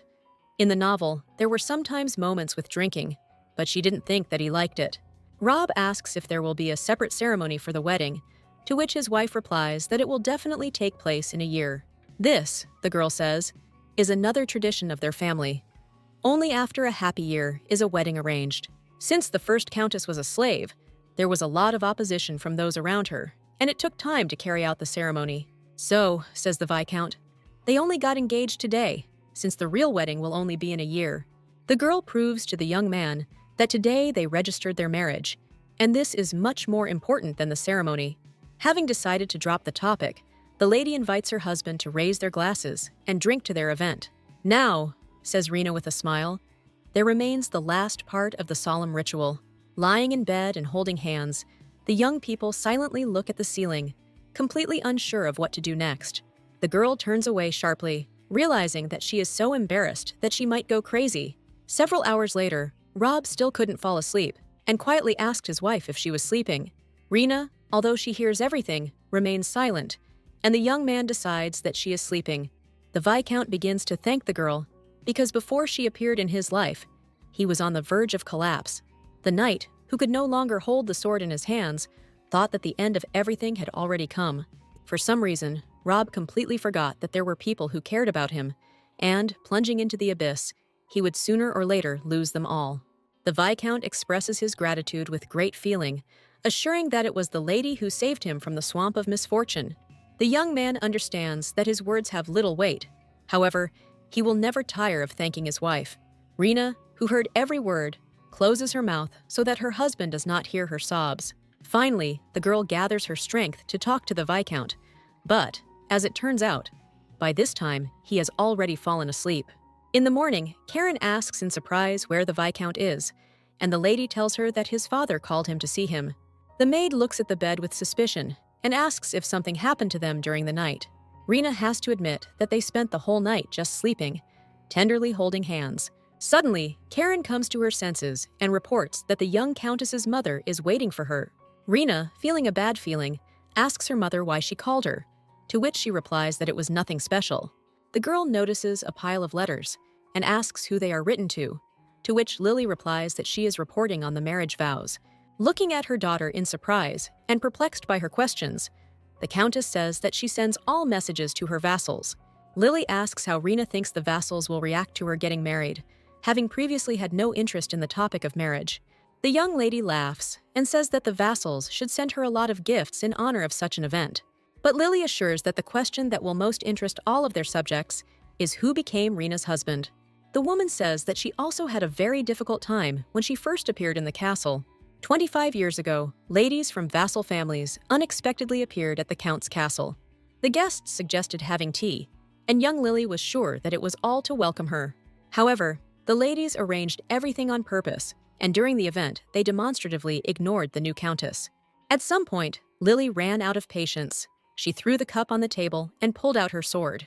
Rena vividly imagines the whole scene, saying that she could not expect anything else from her mother. Then Lily kicked the table and began waving her sword. And only after that did the ladies say that they had done everything on the orders of their parents. Lily laughs as she asks her daughter to imagine her father's face when he ran into the room and saw this scene.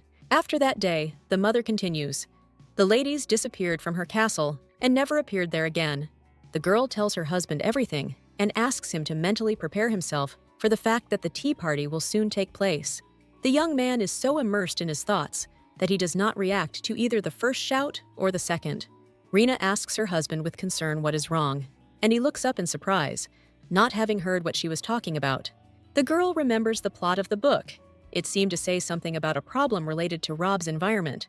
The lady takes her husband by the hand and says that before she didn't care about such trifles, but now everything has changed because now they are a couple. Rob, having accepted everything his wife said, admits that he is simply afraid of high society since he dealt with nobles. One day, the Viscount received an invitation to a dinner party, and Orr said that it was not proper etiquette to refuse. Mr. Dan personally came out to greet the guest, assuring him that he was very pleased to meet him. The host offers Rob a glass of wine, noting that not all knights drink alcohol. The Viscount says that in reality, there are very few knights who don't drink. Most prefer to relax. Dan looks at the guest with interest, hearing that often after battles, one really wants to drink.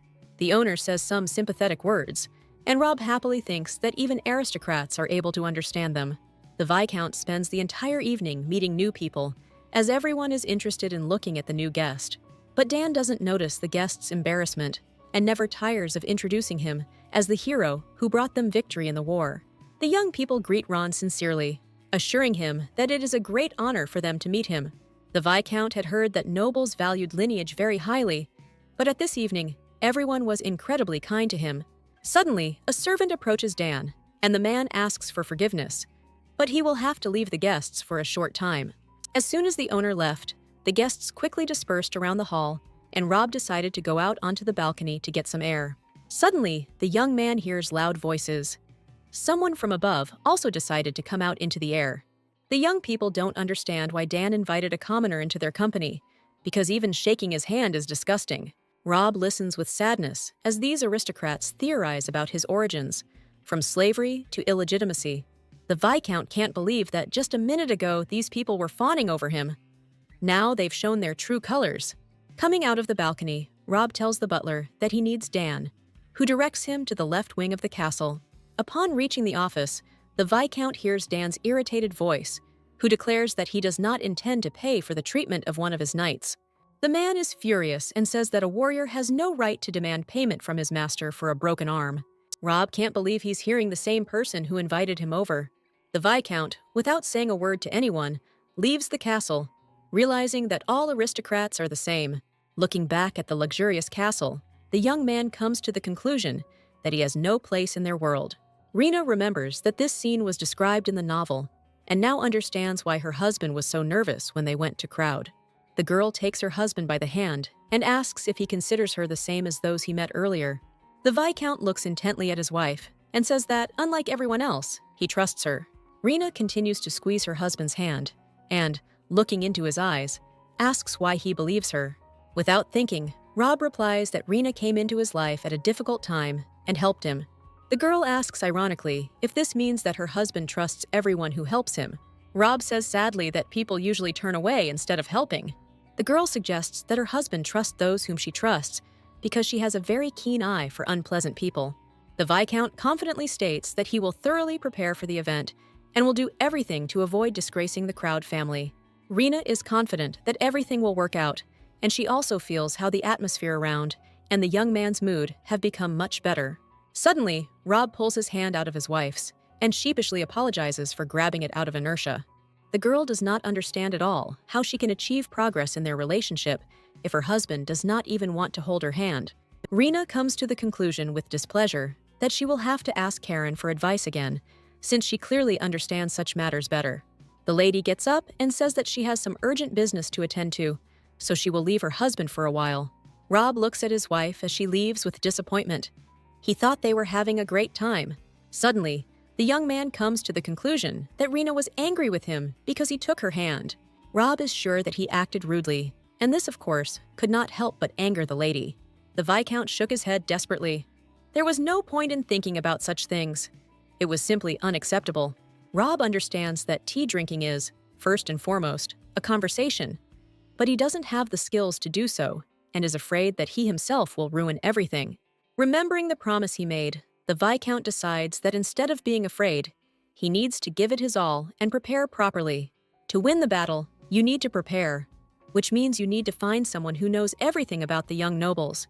Just recently, Rena tried to convince her brother that his husband was in danger and that someone was trying to kill him. Simon tries to calm his sister down, but she is confident that she is not exaggerating the situation. Young Crowd thinks about the girl's words, because now Rob is his brother and he is obliged to stand up for him. But still, Simon cannot imagine that anyone would dare to contact the hero of the Empire. Looking at his sister, the young man calms down. Be that as it may, but she really is a good knight. His sister had always been a person of incredible talent, who made others feel inferior, a monster who taunts his opponents with a sword slung over his shoulder and achieves victory. That's his sister. Simon is startled when a footman knocks on the door and announces that Viscount Arnon has arrived. Rob asks if he is disturbing, but the young count assures him that he is very glad to see him. After some time, the Viscount writes down everything that Simon tells him about those who will be present at the tea party. Rob is incredibly grateful to the Count for his help, as all this information will come in very handy. Crowd calmly notes that it is natural for their family to help each other, and the boy is now one of them. When Simon calls Rob brother, his heart feels incredibly light. He didn't expect the Crowds to be such wonderful people. Simon points out that Rob shouldn't be so thorough in his preparations, since it's just a social event. After talking a little more, the Viscount thanks his adopted brother for taking such good care of Amelia. Simon insists that taking care of the baby is an honorable duty for him as a second older brother. Seeing the bewilderment on Rob's face, Crowd says that since the Viscount is in first place for the little girl, then he himself becomes a second older brother for her. The Count says that in any case, all this is not worth gratitude, since he always wanted to be an older brother and have a sister. When Rob says in surprise that Simon has Rena, the young man realizes that he made a mistake. The Count first wants to explain to the Viscount that he and his sister do not have a very good relationship, but then decides that there is no need to make all this public. Simon explains that he always wanted to have a little sister and take care of her tenderly. Suddenly, Rob asks what Amelia is doing now, because he hasn't seen her for a long time. Simon reports that the baby was going to take a little nap, as all small children like to sleep a lot. The Viscount, seeing the sincere concern, laughingly remarks that his sister is not so little anymore. At the same time, Amelia runs around the room in despair, and with tears in her eyes does not know what is the best thing to do. Suddenly, there is a knock at the door. The girl turns around in fear and asks who is there. Karen enters the room and with a gentle smile asks the little lady if she has decided with whom she will have dinner. Seeing the girl's confusion, the maid remarks that yesterday she had dinner with Simon, so why not go to John and Lily today? But suddenly, Emilia blushes and admits that she is afraid that she will irritate the counts. Closing her eyes, the little girl sadly says that it would be better for her to eat alone today. At this moment, Rob and Simon enter the room and say that they have come to keep their little sister company. But suddenly, Karen tells Crowd that he had dinner with the baby yesterday, which means that today he can very well eat in the company of the Viscount. The maid, looking menacing, declares that the little lady will dine with John and Lily today, and that this is not up for discussion. Simon does not give up hope for his plans, and states that in this case, the three of them can go to their parents. Approaching the Count's chambers, Simon orders the footman to report that they have all come to dinner. Rob hopes that they won't disturb the gentlemen with their presence, and his brother assures him that since he's with them, everything will be fine. Suddenly, a servant comes out of the room and, to Simon's great surprise, declares that Lady Lily has refused. Holding the door, the servant clarifies that it was the Count who was refused, and that the Viscount and the baby are already expected. Seeing how embarrassed Rob and Emilia are, the young man says with a smile that they will have a great time without him. After seeing the guests off, Simon looks at the footman in bewilderment and asks if he is really not his parents' biological child. At the same time, Rena finds Karen and, in a manner unusual for her, politely asks if she has a minute. Suddenly, the maid asks if the mistress has forgotten that Viscount Ors, who arrived yesterday, is visiting them. Rena quickly passes by, assuring him that she was heading straight for him. She couldn't forget about it. Hearing that she is going in the wrong direction, the Countess blushes and asks Karen to take her to the right room. The lady apologizes for making Ors wait so long, but the man insists he had a wonderful time. The Viscount reports that the markets of the Crowdlands were surprisingly rich, and he was able to buy many of the things he needed. The Viscount says that the goods needed for research from the Beastmen are arriving in the county lands much faster. Ors is confident that with the use of magic stones, his experiments will go much faster. The man had long thought that it was the magic stones that could provide the necessary impetus to restore Rob's aura. Rena is very inspired and declares that she will provide the Viscount with everything he needs for further research. The girl says that, in fact, their family is engaged in the production of magic stones, and she is sure that there are still enough of them left in the warehouse. Ors says with surprise that it was incredibly difficult to get the necessary stones in the capital, like getting a star from the sky. The man says that suddenly the demand for magic stones increased sharply, and he could not get them for any amount of money. Ors is embarrassed and says that he has spent all his savings at the moment and is not sure that he will be able to buy everything he needs. Rena immediately puts the ring on the table and says that the Viscount can use it instead of money.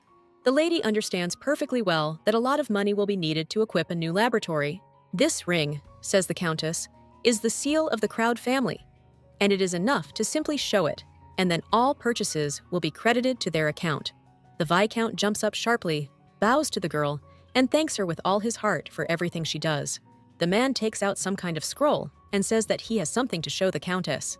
The man seriously states that since Rena and Rob are now an official couple, there is something she should know. Realizing that she is holding medical records in her hands, the girl is initially afraid that she will not be able to understand anything. On the very first day that the misfortune happened, the Viscount's legs became paralyzed due to the fact that his aura disappeared. On the third day, the patient began to complain of severe pain, but fortunately, it quickly subsided. On the seventh day, the patient began to refuse food, which caused concern for his future condition. Rena read all of this in the original story, but when she saw it with her own eyes, she had a strange feeling. The Countess continues to read and at some point suddenly looks up, noticing something strange. The records say that the Viscount lost part of his memory due to the aura's rampage. Ors says that Rob doesn't remember the day it all happened, but luckily, he remembers everything else. The assassination attempt on Dallas and Ors, the men in black hoods, and now the partial memory loss, none of this was in the original novel. Rena was sure that everything would work out easily for her because she knew the whole plot, but now everything began to become noticeably more complicated. Perhaps the author just liked to leave hidden clues so that they weren't so easy to find. The girl closes her eyes, realizing that now it doesn't matter so much. The lady is confident that she must make every effort to ensure that her story has a happy ending. Suddenly, the thought occurs to Rena that it is not for nothing that she is now remembering her past life. Sometime later, the girl opens the door to her husband's chambers and asks if she can enter. Rob sits at a table surrounded by piles of books and says he's glad to see the lady. Rena notices that they didn't have a chance to have dinner last night, and she decided that they should definitely have breakfast together. The girl begins to sort through the books lying on the table and is surprised to note that they cover a variety of sciences. Realizing that one of the books is written in an ancient language, Rena asks in bewilderment why her husband is reading it. The Viscount states that he studies in advance everything that might appeal to the guests who come for tea. The young man is confident that if he studies the interests of the guests in advance, the conversation will be easy and fun. The lady looks closely at her husband and asks if he really spent the whole night sitting over his books. The young man admits that he overdid it a bit, but it all feels like a mission that has appeared for the first time in a long time. Rob looks at his wife with great enthusiasm and declares that he definitely wants to succeed.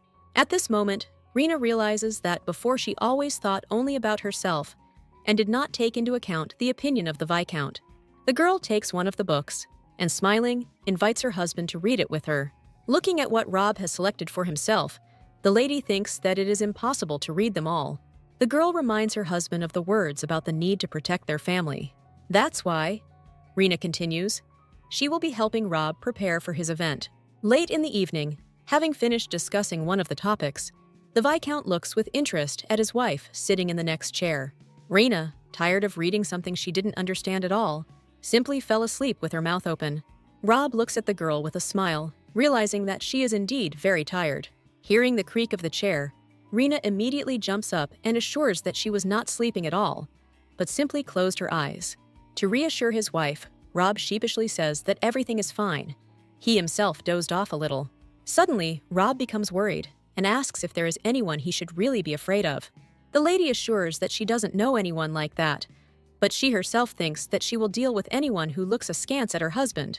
At the same time, the young man is riding through the lands of the county, thinking about how long it has been since he was in the lands of Crowd. The next day, 4 guys gather in the living room and begin to discuss the news that Rena got married. A footman enters and announces that Viscount Rob Arnon, Lady Crowd's husband, has arrived. The boys stare at Rob, who has made an indelible impression on everyone. Sean and Tuck jump up first and introduce themselves to the Viscount, assuring him that it is a great honor for them. The Viscount politely replies to the guests that it is also a great joy for him to have breakfast in such company. At this point, the footman brings gifts, and Rob says that he has arranged small tokens of attention for his guests, so he decides to open his box first, without any idea what might be inside. The Viscount says that he knows about the young man's passion for medicine, so he has prepared for him one of the rare books from his library. He hugs the gift tightly and says quite sincerely that he is very touched by such attention. The conversation is easy and relaxed, but Rob notices that the young man sitting opposite him remains silent the entire time.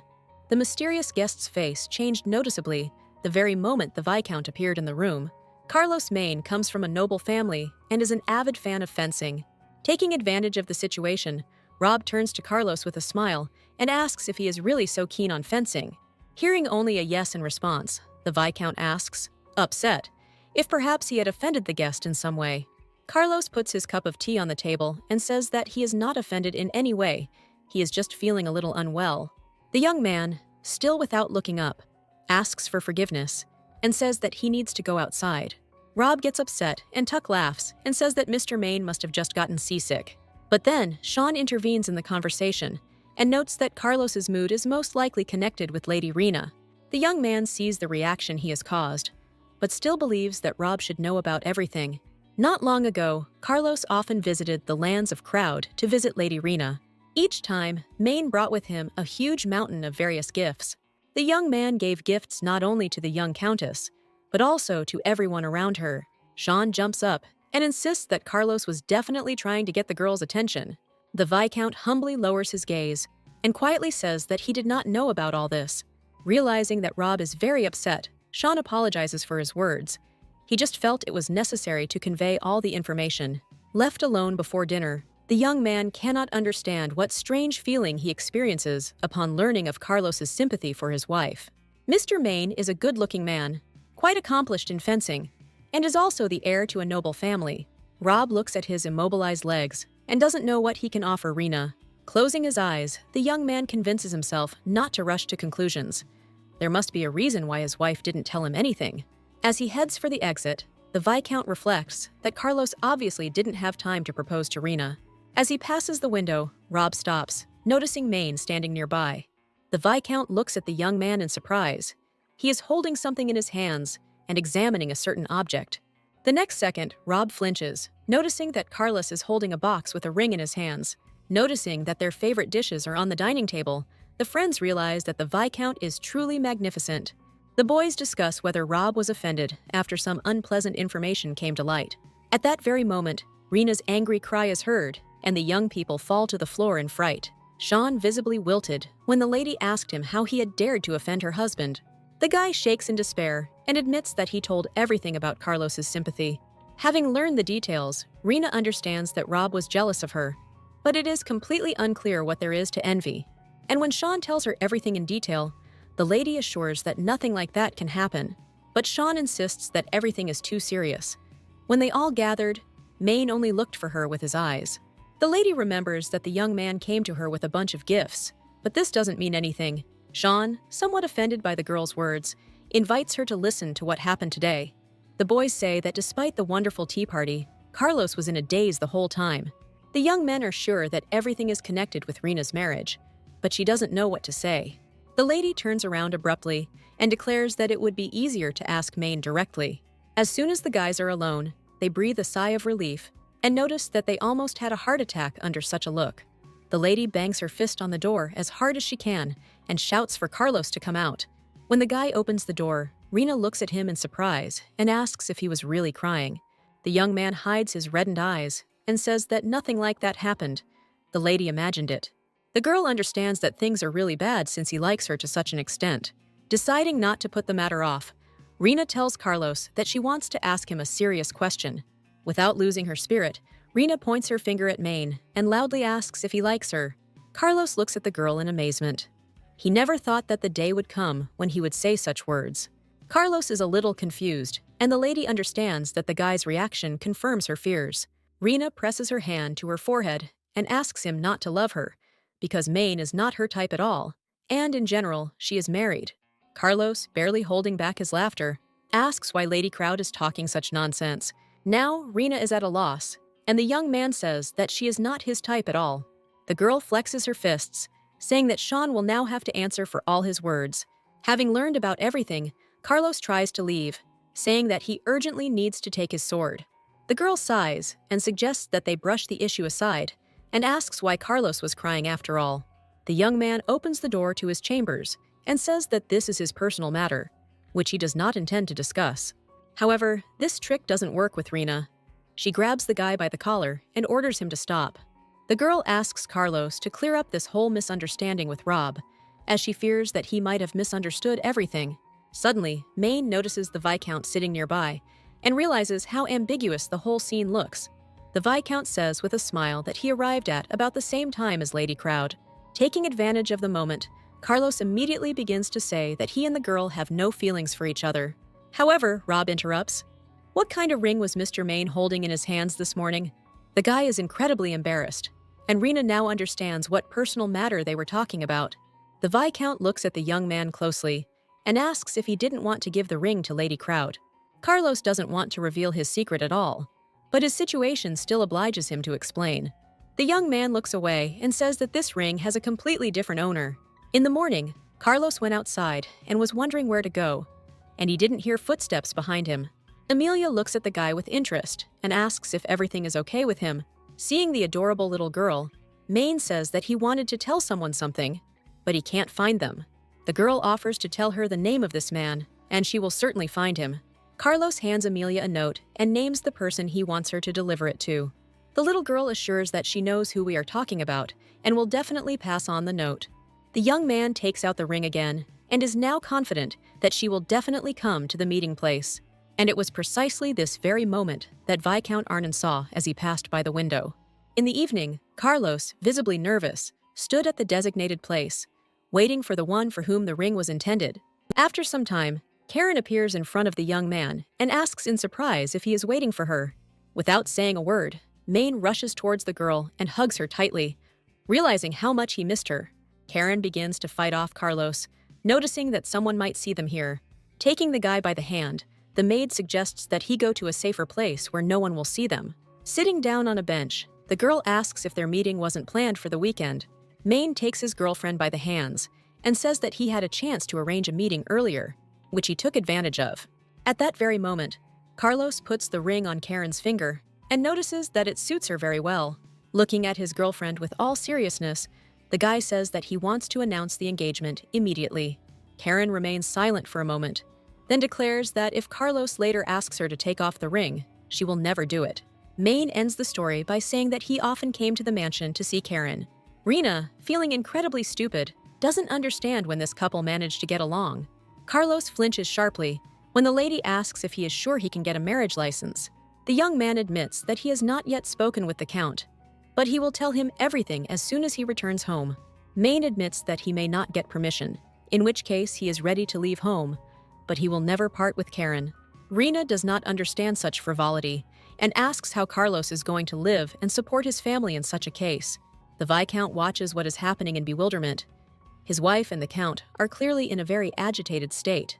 Lady Crowd understands that if the young man does as he says, both lovers will be unhappy. Carlos is the only child of a Count, and Karen is a fallen noblewoman who sold her title. The relationship between the young people will definitely become a problem for the entire aristocratic society. Rob tries to intervene in the conversation, telling Rena that he thinks Count Carlos understands everything perfectly well. But the girl adamantly states that if such a situation only complicates Karen's life, then it would be better for them to break up. Rena continues to assure Carlos that leaving home will not solve the problem and asks him to think about everything again. The young man's hand is noticeably shaking, and the girl continues to insist that parting on a good note is the best option for them. Looking at the Count's tears, Rena thinks with despair that it is incredibly difficult to pretend to be a villain. The lady says that Carlos needs to stop crying and needs to come up with a plan to convince his parents. Recalling her experience, Rena says that if you lie on the floor and start screaming, it might work. Maine doesn't really like this plan, but Rena shouts that we need to try absolutely everything. Carlos wipes away his tears, touched by such concern, and thanks his friends for being able to understand him. The girl is driving her husband into the room, but suddenly stops abruptly, and Rob asks worriedly if everything is okay. Rena asks her husband for forgiveness for not listening to his words and essentially interrupting his speech. The Viscount assures that everything is in perfect order, and he should not have interfered in the conversation at all. The Countess asks if it is true that the boys' conversations misled the Viscount about Carlos's feelings for her. Having learned that she was right, Rena asks why he didn't tell her about it right away, because everything would have become clear much faster. The Viscount says that he himself does not know the reason, but thinks that he was simply afraid to hear the answer. Rena leans towards her husband and whispers that in any case she has something to say. Leaning close to his ear, the lady says that she has never dated anyone before. The lady says that it is unlikely that anyone will appear in the future who can love her, so the Viscount has nothing to worry about. Rob looks at his wife in surprise and says that he is sure that she will be loved. Hearing compliments from her husband, Rena blushes, not expecting such warm words addressed to her. Rob says he is sure there is someone who admires the girl from afar because she is such a good person. The girl shudders, not understanding what is being discussed.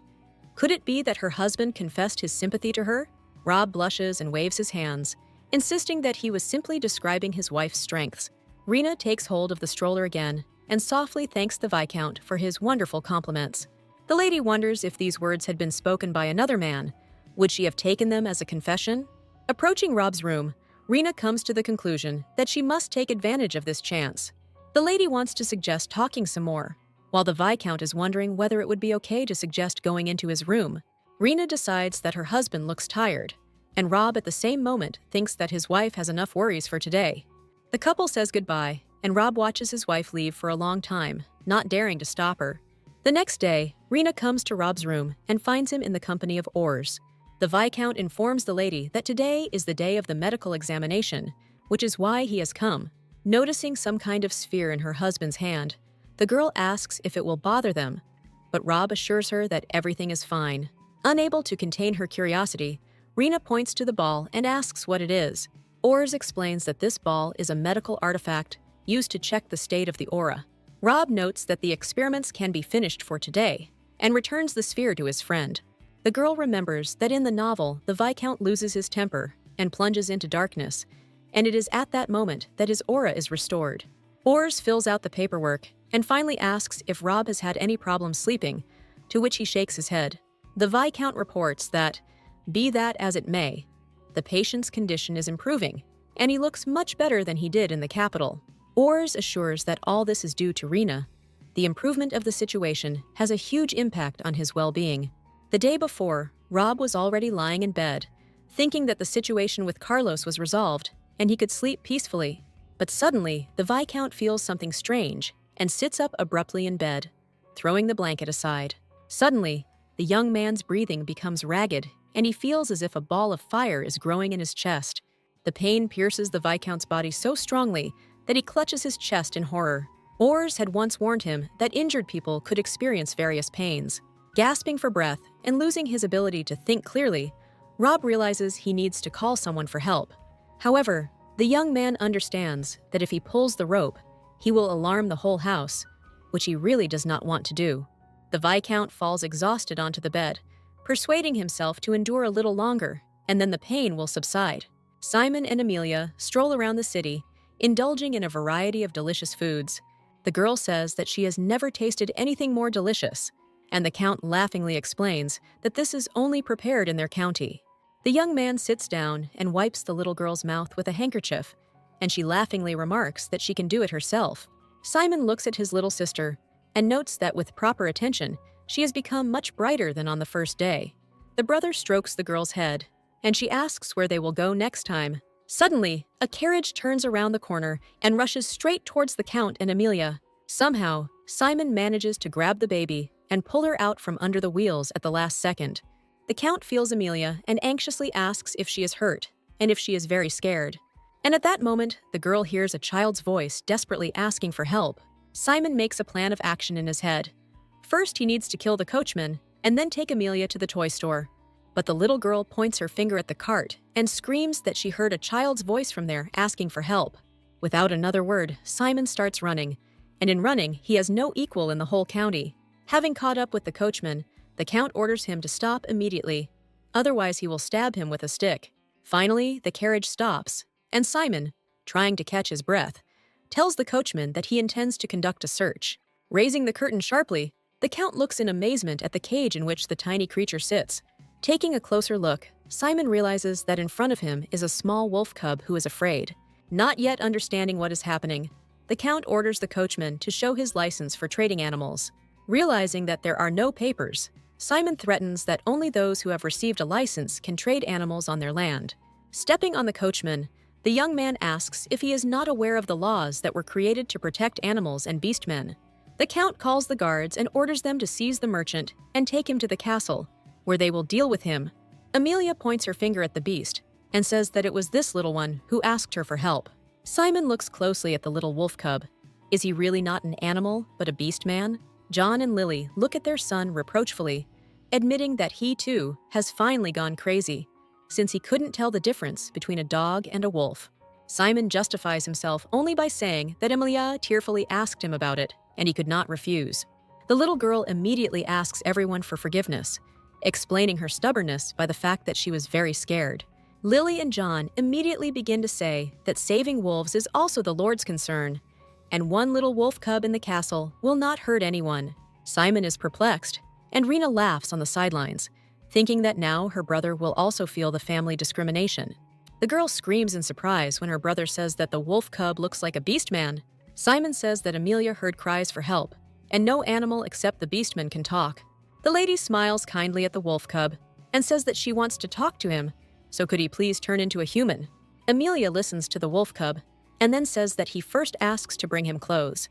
After some time, a charming little boy appears in front of the family. Noticing how the baby is clinging to the girl, Rena tries to calm him down and says that all the people here are kind. The boy whispers something in Amelia's ear, and she tells him that everything is fine and he can do what he wants. The baby finally relaxes and everyone looks with affection at his wonderful ears and tail. Emilia tells everyone that the boy's name is Ruin, but he himself becomes embarrassed and looks at the floor with sad eyes. After thinking for a bit, the wolf cub leans towards the girl's ear again and tells her something at length.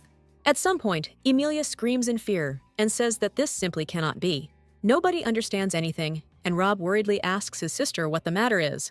The girl says that Ruin and his parents were going to leave their territory, but they were attacked by monsters and they lost each other. When the boy was left alone, he was kidnapped and they tried to sell him, and now he doesn't know what to do. Emilia starts to cry and assures her new friend that he is not alone now and everything will be fine. Rena states that they are obliged to find the boy's family and hand Ruin over to them personally. Lily notices that the boy does not trust them, so she seriously asks Emilia to take care of him. In the evening, Rena comes into her husband's room and is embarrassed that she interrupted him while he was reading. Rob, with glasses on his face, looks affectionately at his wife and asks why she was looking for him. The girl can't take her eyes off the Viscount's face, and he laughs as he adjusts his glasses and says that he wants to learn more about the Beastmen. When her husband takes off his glasses, Rena cannot stand such torture and asks him to sit in them a little longer. Suddenly, the lady asks if it was difficult for her husband to get used to her family, to which he says that they were all very kind and it was easy. The girl looks thoughtfully at the Viscount, not understanding how she can change anything in their relationship. Karen, having read a lot of smart books, assures that you can no longer delay the first kiss. Rena says that Rob must be tired and she will give him a light massage to relax him. The Viscount refuses in fear, but the girl assures him that she is a recognized masseur in her family. After a while, the young man realizes that he is very pleased, but this makes him even more uncomfortable. Rena is also embarrassed, but justifies it by saying that she is still waiting for something from Rob. Suddenly, the husband touches the girl's hand and says that she can stop now. The Viscount turns around abruptly, all red with embarrassment, and says that he had completely forgotten that he had promised to visit Emilia. Rena doesn't have time to say a word, and the young man, as fast as he can, drives towards the exit of the room. The girl falls to the floor in despair, realizing that she has been rejected again and does not even hope to kiss her husband in old age. Lying in bed at night, Rob sighs and thinks about how he needs to learn to suppress his dirty thoughts. Sometime later, the Viscount again sat up abruptly in bed, again experiencing the same strange pain as before. Suddenly, the young man feels something strange and, looking at his leg, realizes that it has moved a little. The Viscount tries again and again to repeat the movement, but all in vain. It must have been just an accident. The next morning, lazily stretching, Rena walks down the hallway, thinking that it would be nice to have breakfast with her husband. But at the door to Rob's chambers, the lady encounters Viscount Ors, who looks frightened. The girl asks if today is another inspection, but the Viscount shakes his head nervously and mumbles that he simply had business with a friend. Trying to leave as quickly as possible, the man assures that he is already finished and the lady can safely come in. Realizing that something is being hidden from her, Rena grabs Ors by the shoulder and orders him to stand. The lady brings her face closer to the Viscount and asks with a menacing voice if he is hiding something from her. The Viscount looks at Rena in fear, realizing that hiding something from her would be like death. In the laboratory, the girl screams that she considered Ors a comrade, but he betrayed her by hiding her husband's illness from her. But it was Viscount Arnon himself who asked his friend to hide his illness from the crowds, because he was tired of being a burden to everyone. Ors points to the cauldron and says that he was going to tell the Countess everything as soon as he prepared the medicine. Stirring some terrible brew, the Viscount says that as soon as the illness began, he decided to finish the medicine as quickly as possible. The girl pinches her nose from the wild stench and asks the researcher what effect he expects. The Viscount is confident that it is his medicine that will help his friend restore his aura. The girl cannot believe that such a medicine exists, but the man assures that it is often used on the battlefield. Actually, Ors clarifies, this drug is used by Northerners, and it has several side effects. Rena demands to tell her everything, but the Viscount assures her that his medicine has no side effects. The man says that he excluded the herbs used by Northerners from the medicine, replacing them with his own. Ors is confident that the medicine will have an effect, and in addition, by replacing the composition, the useful value has increased many times over. The girl looks thoughtfully at the medicine and asks if her husband will feel better as soon as he drinks it. The Viscount says that there is no point in hoping for quick results, but the treatment should definitely start to improve. The researcher, while still in the capital, wanted to start preparing the medicine, however. His budget was very limited and did not allow this opportunity. Pointing to the medicine, the Viscount says that there should be no side effects, but the fact remains that there are side effects and it should be tested. The girl, after thinking about it, comes to the conclusion that the idea is very good. Otherwise, you never know what the treatment will lead to. Ors assures that he tested the medicine on himself several times, and nothing unusual happened. The man says that after taking the medicine, his fatigue disappeared. But the problem is that he has no aura. And then the Countess gets the gist of the matter, and she says with a smile that the Viscount needs a test subject with an aura. Without a shadow of a doubt, Rena declares that she is in and demands that she be given the medicine quickly. Ors assures that the Countess does not have to drink it herself, but she is adamant that if Rob is to have it, she will try it first. The Viscount understands that it is useless to argue. He admires the girl's courage and suggests starting the test. The Viscount hands Rena the test tube and asks her to drink it quickly because he can't wait to see the results of his work. The girl does not hesitate, fearing that her determination will disappear, opens the test tube and boldly drinks the medicine. Almost immediately, Rena feels ill, but Ors says that in this case, the bitterness speaks of the value of the medicine. The girl crawls with difficulty towards the exit, and the Viscount earnestly asks her to report the slightest changes. Ors, quite pleased with himself, says that he expects the lady tomorrow for the second stage of the test. The girl, hanging out her tongue, asks if it wouldn't be better to involve someone else in the experiments. At the same time, Lily looks thoughtfully out the window and tells her husband that the sky was clear, and then suddenly, lightning struck. A week later, Rena is pushing a cart full of sweets and a jar of medicine. The girl explains to Karen that Rob will need a lot of medicine, and so she made sure to sweeten the bitterness. The girl comes into her husband's room, rolls in a cart, and says that it's time to take the medicine. The Countess takes the jar of liquid in her hands and says that Ors prepared this potion according to the recipe of the Northerners. The girl assures that if you take the medicine once a day, the aura will certainly strengthen. Rob looks at his reflection in the cup, and Rena asks how he feels about the slightly bitter taste. The Viscount, without answering the question, puts the cup on the table and says that he will drink the medicine a little later. Rena persistently hands her husband a cup and says that she will not leave until he drinks the medicine. Rob looks at the potion with a sad expression, realizing that there is nothing he can do. Deciding to use a trick, the girl says that a cup of medicine costs a knight's annual salary, and all of it will have to be poured out. The Viscount is so taken aback by this information that he immediately grabs a cup and drinks it down to the bottom. Knowing what effect will occur, Lady Crowd immediately hands her husband a candy, offering him a bite to counteract the bitterness. Grabbing his wife's hand, Rob admits that even after the candy, his mouth still tastes terribly bitter. Finally coming to his senses, the Viscount notices that he had been holding Rena's hand all this time, abruptly pulls it away, and asks for forgiveness. After a short while, the girl asks about her husband's condition, but he says with surprise that nothing has happened. Rena notes with relief that when she took the medicine herself, nothing terrible happened either. But this information surprises her husband. The Countess says with a laugh that not only did she take the medicine, but the whole family was involved in the experiment. Rob is incredibly embarrassed. Everyone was trying so hard for him, and he didn't know anything about it. The lady says directly that she did not want to hide anything from her husband, but if he found out about everything, he would probably be against it. The Viscount realizes that he has said something wrong again, and his mood again sharply worsens. Suddenly, the young man says with a smile that he has finally begun to understand his wife's feelings and her motives, and he is very grateful. Rena is surprised to realize that Rob has changed, because just recently, under the same circumstances, he would have continued the theme of burden. Simon and Amelia watch as Ruin stands by the window, praying while looking at the moon. The little girl is very sad about what is happening, but the Count explains that the boy is simply very worried about his family. The girl approaches Ruin and confidently says that his family will be fine, since the Beastmen are very strong. The boy asks sadly why his parents haven't found him yet, since a week has already passed.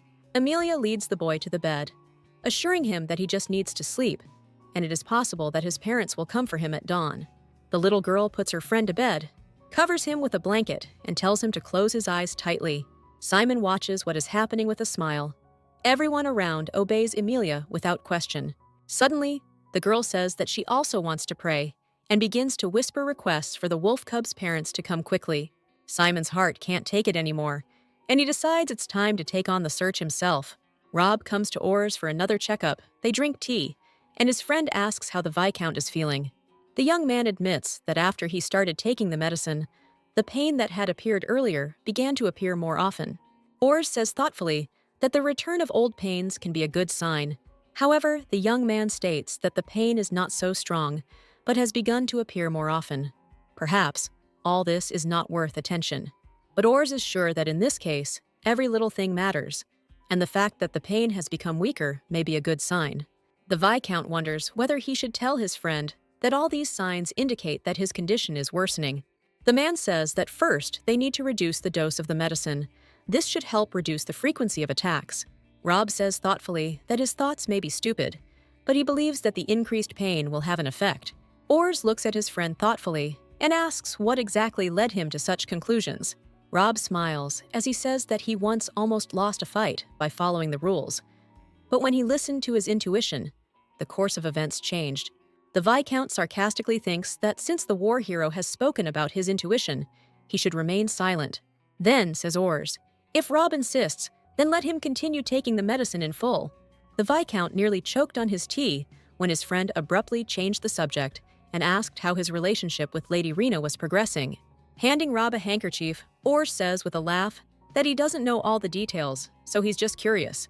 The Viscount tells the young man, quite seriously, that there is no guarantee that the favor of others can last forever.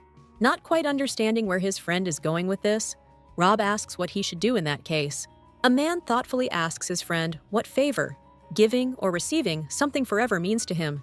Karen remembers that she needs to answer Carlos's letter, but she is so tired that she has no strength for anything. Approaching her mistress's chambers, the girl is surprised to notice Rob sitting at the door. Karen kindly asks if she should warn the lady about her husband's arrival. To the girl's great surprise, the Viscount says that he came not to see his wife, but specifically to see her. The maid, horrified, says that the young man should not meet with other women, and besides, she still wants to live. Rob looks at the girl in complete bewilderment and asks what she means, and Karen realizes that she was thinking about the wrong thing. Blushing, the young man sheepishly admits that he came to the girl to find out something about Lady Rena. The Viscount wants to know what his wife likes because he wants to give her a gift. Karen exhales, realizing what's going on, and begins to say that her mistress loves everything sexual. The girl immediately falls silent, realizing that if she tells the Viscount the whole truth, she will be buried behind the mansion that same day. Karen says thoughtfully that her mistress adores the sword, but is completely indifferent to jewelry. The young man thinks, when he hears that in this case, it is not the content of the gift that is important, but who it is from. Karen is sure that Lady Rena will be delighted with any gift that her husband gives her. As he leaves abruptly, Rob thanks the girl for the advice. Now he will have something to think about. Suddenly, the Viscount stops when he hears that the best gift would be something made with your own hands. The young man looks thoughtfully at the maid and admits that he is not good at such things, but he will think about it. Late at night, the Viscount is still awake, but is writing something with concentration, sitting in his office. Rob looks around with pleasure, as he thought, he works much better in silence. Not long ago, Rena happily handed him the key to her office, allowing him to use it as much as he wanted. Confident that it is already very late and no one will come to him, the Viscount opens a drawer of the table, in which there are many embroidered handkerchiefs. The young man diligently embroiders his wife's name, hoping that she will appreciate his gift. The knights, led by Simon, climb the mountain with all their might, and one of them notices that it is already the third day of searching, and there is no progress. The Count calmly says that in any case, they need to get to the village of the Beastmen, and there they will be able to learn something. Approaching the edge of the cliff, Simon says with satisfaction that they have finally reached their destination. Mike looks around the village with interest, saying that he has heard a lot about it, but has never seen it with his own eyes. A moment later, Simon is already flying down the cliff, deciding not to waste any extra time going around. The knights scream in despair about how they can get down, to which the Count calmly replies that it is their problem. Entering the village, the young man approaches the first house and confidently knocks on the door. The door opens slightly, and a female voice asks if something is wrong. Seeing her interlocutor, the girl opens the door wider. She never expected to see a person in their village. Simon says he needs help searching and asks if the girl has seen a gray werewolf recently. The stranger says that she saw someone 2 days ago and the Count carefully writes everything down so as not to miss a single detail. The young man asks what brought the werewolves to their village, and the girl remembers that they were looking for their son. Simon hears that the werewolves were fighting the monsters, but then their son suddenly disappeared. The Count asks where the travelers went next, and the girl confidently points to the northwest. The beastmen tried to dissuade them from going to a place teeming with monsters, but they were sure that their son was there. Simon bows respectfully and thanks the stranger with all his heart for her help. At this point, the exhausted knights appear, but the Count says that he has finished his business and it is time for them to move on. Simon says the investigation is complete, and now they all have two options for how things will develop. The young man says that either one of them is going for help and they are simply wasting time, or they themselves are going northwest. Knowing where they will have to go, the knights doubt that they will have enough strength to cope. Mike squats down tiredly and asks the gentleman what the reason for such a hurry is. Simon remembers Ruin's sad eyes and admits that he feels very sorry for the little boy who lost his parents. The Count is not exactly sure, but according to the boy, his family wanted to settle in their lands, which means they are obliged to protect them. The family had no other reason to risk crossing the border, since everyone knows that the crowds are favorable to the beastmen. That is why, the Count says, he is in a hurry to fulfill his duty and asks which option will be faster. Michael says hopelessly that they have no choice anyway and will have to go to the mountains. Izzy, wiping away the monster slime, asks a crying Rubel if he is okay. Knowing what her husband's heart aches about, the woman assures him that everything should be fine with their son. The man looks up at his wife with exhausted eyes and admits that he is terribly worried about Ruan. Izzy hugs her husband, fully sharing his concerns and assuring him that everything will be fine with their son. Suddenly, the woman becomes alert and anxiously tells Rubel that there is someone next to them. Smelling the scent of a human, Izzy orders him to show up immediately to avoid trouble. A moment later, a stranger appears in front of the couple, his hand on a knight's sword. Simon takes off his hood, and despite the wolves' reaction, calmly asks if they are Ruin's parents. The wolves, instantly calming down, ask the Count in amazement, how does he know their son? Simon introduces himself as Count Crowd and says that for some time now, Ruan has been under the protection of their county. Izzy and Rubel look at the gentleman in amazement, unable to understand how their baby could end up in the Count's castle. Upon learning what happened, the man, with tears of relief, says that thank God their son is alive. Rubel sincerely thanks Simon for saving their little child. The Count is surprised when Izzy says that he will now call his relatives. He was sure that they were alone here. Rubel explains that a small pack of them had gathered and were spreading out around the area to find the boy. A few days later, the wolf family was finally reunited, feeling great joy and relief. Rob gently strokes his sister's head, seeing how she is genuinely happy with everyone. The crowds are proud of their son, even though he was able to protect and reunite one family. Simon didn't expect at all how Rena pounced on him, almost knocking him off his feet. The girl adores her brother in every way, proudly saying that he is a real handsome man. A young man screams loudly in protest when a girl emotionally kisses him on the cheek. John loudly says that such an event needs to be celebrated and invites everyone to the dining room. At dinner, the Count asks Izzy why they suddenly decided to go to the lands of Crowd. The situation in the Kingdom of Mornon has become much more complicated with the arrival of the new queen.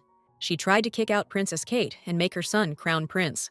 This is why the nobles from the factions of the deceased queen and the current one are irreconcilably at odds with each other. At first, the new queen showered her subjects with money in exchange for her legitimacy, but then economic problems began and everything stopped. Izzy ends the story by saying that Mormon is now unbearable to live in and is about to meet its end.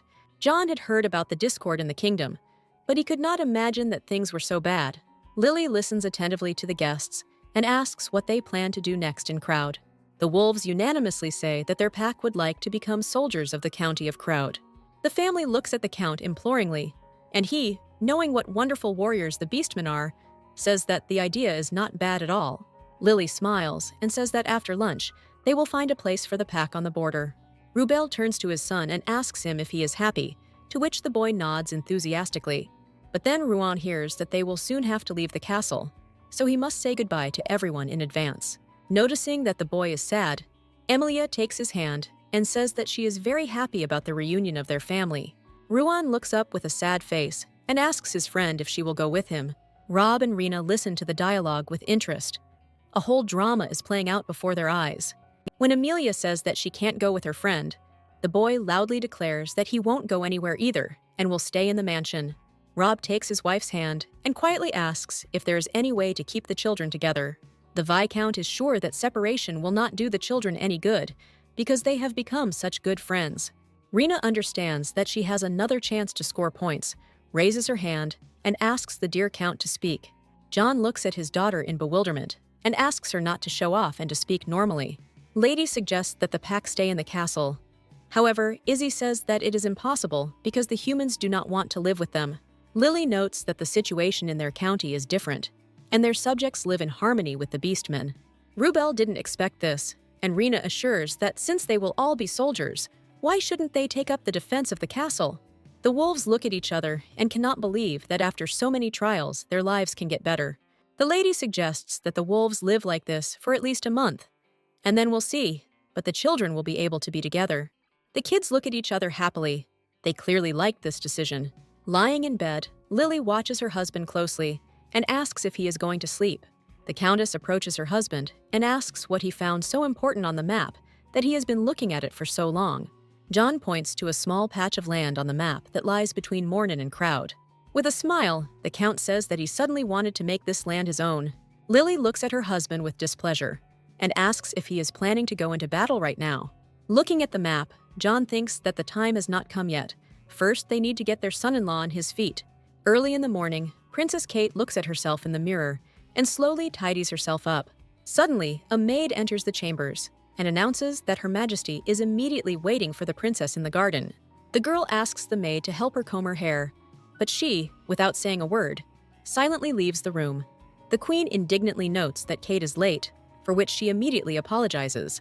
The ruler points to the girl sitting next to her and introduces her as the princess of Antony's empire.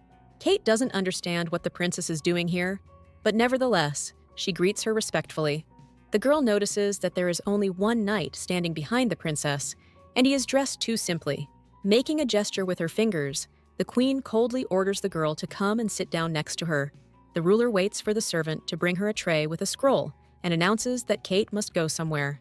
When asked where she should go, Princess Antonia asks if it is true that Kate knows Earl Crowd.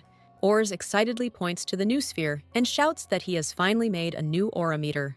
Rena thoughtfully points her finger at it and asks how it differs from the old one. The Viscount says that this baby is able to detect low aura values, while the old one could only react to high ones. Rob takes the sphere in his hand, and the girl understands that if this time nothing works out, it will be a blow to him. Ors assures that his principle of operation is the same. You need a more comfortable network and just relax. Rena stares at the sphere with bated breath, praying for some kind of result to appear. A couple of minutes later, Ors says with disappointment that unfortunately, there are still no results. The lady assures that one cannot judge based on just one measurement. Several must be taken. And suddenly, to everyone's amazement, the sphere in the Viscount's hands begins to glow brightly. All three look at the ball in surprise, afraid to believe that they finally succeeded. Ors takes the sphere from the Viscount, happily saying that his new device has finally worked. Seeing his friend's happy smile, Rob asks what they should do next. Ors ominously adjusts his glasses and says that first, they need to sum up the results of their test. The young man is happy to hear that his aura has not completely disappeared, which means there is a chance for recovery. Seeing his friend's enthusiasm, the Viscount immediately says that this does not mean that he will be able to get up and walk right away. Rob recalls all the events of the past days and comes to the conclusion that the returning pain meant that his body was recovering. The young couple listens with interest to the Viscount, who says that they have three options for how events will develop.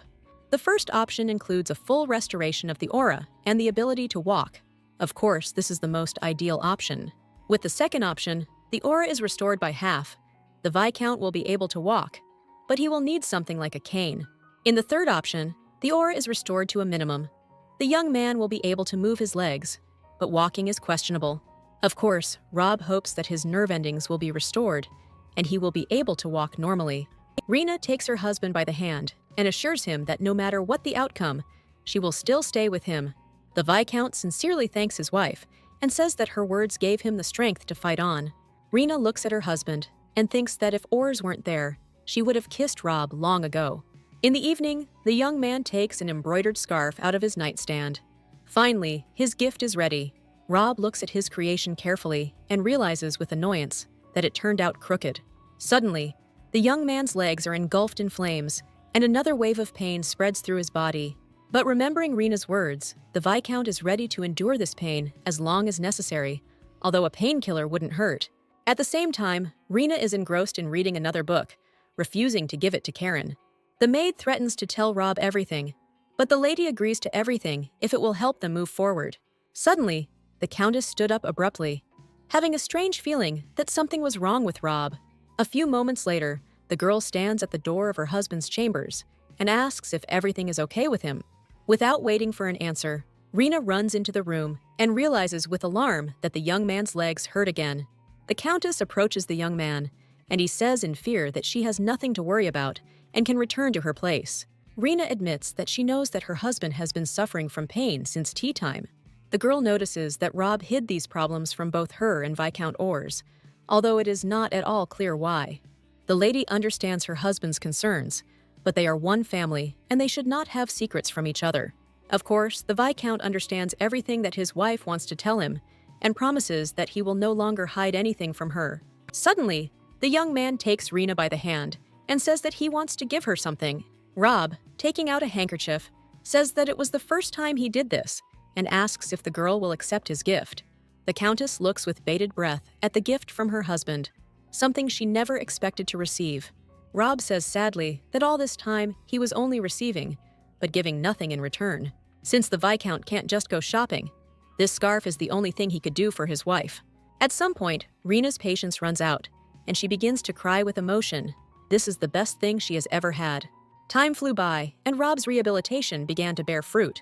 After taking measurements, Rena notices that this time her husband crossed the bridge faster than last week. The young man is drenched in sweat and notes that a difference of 6 seconds can hardly be called a record. The Countess notices how the Viscount's hands are shaking and understands that he has clearly overdone it. The girl wipes the sweat from Rob's face and thinks that this is just the perfect moment for a kiss. Deciding not to put things off, Rena leans towards Roel, and he also begins to reach out to her. Suddenly, the door swings open, and Fidel shouts loudly and joyfully that they have finally arrived. Suddenly, the young man stops abruptly and stupidly asks what Rena and Rob are doing here. Kay and Baron Dallas attack the guy, saying that he should have knocked first and only then entered. The young people approach their friends and greet them joyfully. They are truly glad that they have arrived. Fidel rushes to the Viscount and, sobbing, says that he could not even believe that his condition would improve so much. Suddenly, Rena remembers the villains who once attacked her and asks where they went. Fidel, wiping away tears, says that, according to his information, Garen and Sam went north. The guy said that a war was about to break out in the north, and this was a very good opportunity to make a profit. Baron Dallas talks to Ors and admits that he, too, did not expect such a rapid change in the Viscount's condition. The man says he is not a medical expert, but even he knows that such injuries do not heal so easily. The Viscount admits that the most important factor in a patient's recovery is his will. At one time, Viscount Rob's will weakened every day, and over time, he ceased to desire anything. At some point, Rob decided that he was just a burden to everyone, and there would be no more light in his life. Dallas looks at his interlocutor with interest. Is it really all about just one desire? Looking at the cheerful young people, Orr says that he has one interesting theory. The Viscount believes that a person's aura is filled with his positive emotions. The next morning, Emilia tells her brother that she studied political dynamics with the Count yesterday. Rena pats Ruin on the head and asks if the lessons are too difficult for such a small child. Rob can't be happier for his sister, because when they lived in the capital, he was very inattentive to her. They were incredibly lucky to meet Rena and get to Crowd County. Noticing her brother looking at his wife, Emilia grabs Ruin's hand and says that they have urgent business. Looking at the children running away, the girl notices that Ruin does not have the same passion for learning as Emilia. Rob stands up, extends his hand to the Countess, and asks if they should go and get something to eat. The couple walks down the corridor, and Rena, clinging to her husband, says that everything seems a little strange to her. The girl remembers with a smile all the rejections she had to go through. Who would have thought how it would all turn out? The Viscount immediately begins to apologize, and the lady says that everything would have turned out completely differently if he had agreed right away. Suddenly, Rob admits that he often thinks about what would have happened if he had not agreed to the Countess's proposal. Rena already knows that if the young man had not accepted her offer, both he and Emilia would have disappeared from the pages of this world. In the original story, Rob still lost his mansion and was left on the streets with his sister. For some time, the Viscount would wander the streets, looking for Ors, but he would never find him because he was already dead. And in the end, the young man would have found himself at the very bottom, vegetating in a miserable hovel. And in 6 months winter would come, in which Emilia would become mortally ill with no chance of recovery. Rena still cannot recall the plot of the tragic novel without shuddering. The Countess cuddles up to her husband and confidently says that even if he had not met her, everything would have been fine. The young man admits that even if that were the case, he still would not be so happy. Realizing that he has gone too far, Rob becomes embarrassed and suggests to his wife that they go and eat anyway. Emilia is reading another book with interest, and Ruin is watching the men with interest. Dallas asks what's wrong, seeing Orr's concern, and he admits that the research has reached a dead end. The Viscount says that in order to be completely cured, one must use the magic stone correctly. The Baron asks in surprise if Orrs really thinks that magic stones can be useful in medicine.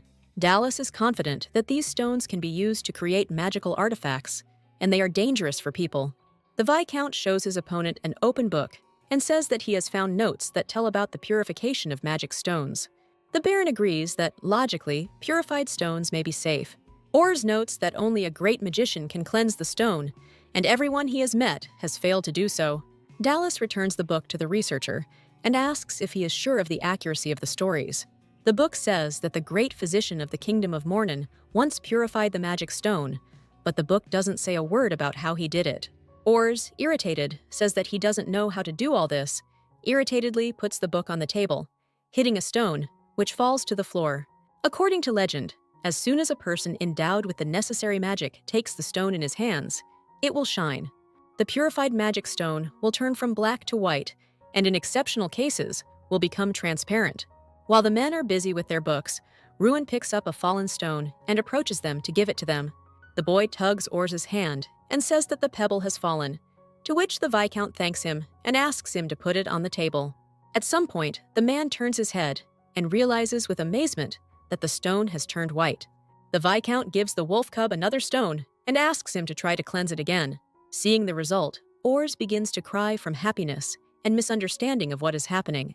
The Viscount gives Ruan another stone, asking the boy to just relax, because nothing terrible will happen if nothing works out. A few moments pass, and another stone in Ruin's hands begins to glow and change color. Orrs takes the white stone, admitting that he never thought he would see all this with his own eyes. Dallas strokes Ruin's head affectionately, noting what a celebration he has arranged for the Viscount. And at that moment, Viscount Orrs begins to laugh wildly. His psyche simply could not withstand such tension. At this time, Rob looks into the room, saying that it is already dinner time, but there is no one at the table. The Viscount is surprised to see Orrs sobbing on the floor, the children shaking with fear, and the Baron trying to calm the scientist. The researcher looks ahead with a crazy smile and unseeing eyes, and says that he will finally be able to continue his experiments. Rob looks at the man in confusion, not understanding if all the scientists are crazy or if it was just Orrs who was affected in some way. At this moment, the children run up to the Viscount and begin to cry loudly from fear. Orrs notices the Viscount and declares that he was exactly the one he was waiting for, and that now, thanks to Ruan, they have the opportunity to cure him. The Viscount shows Rob the purified stone and tells him everything that happened in his laboratory. The boy looks at the young man with devotion, and the scientist assures him that he is their main hope. A couple of days later, Orrs, Rena, and the girl's parents gather at the table. Looking at the mother, the lady did not expect that she would come after that trial of medicine for Rob.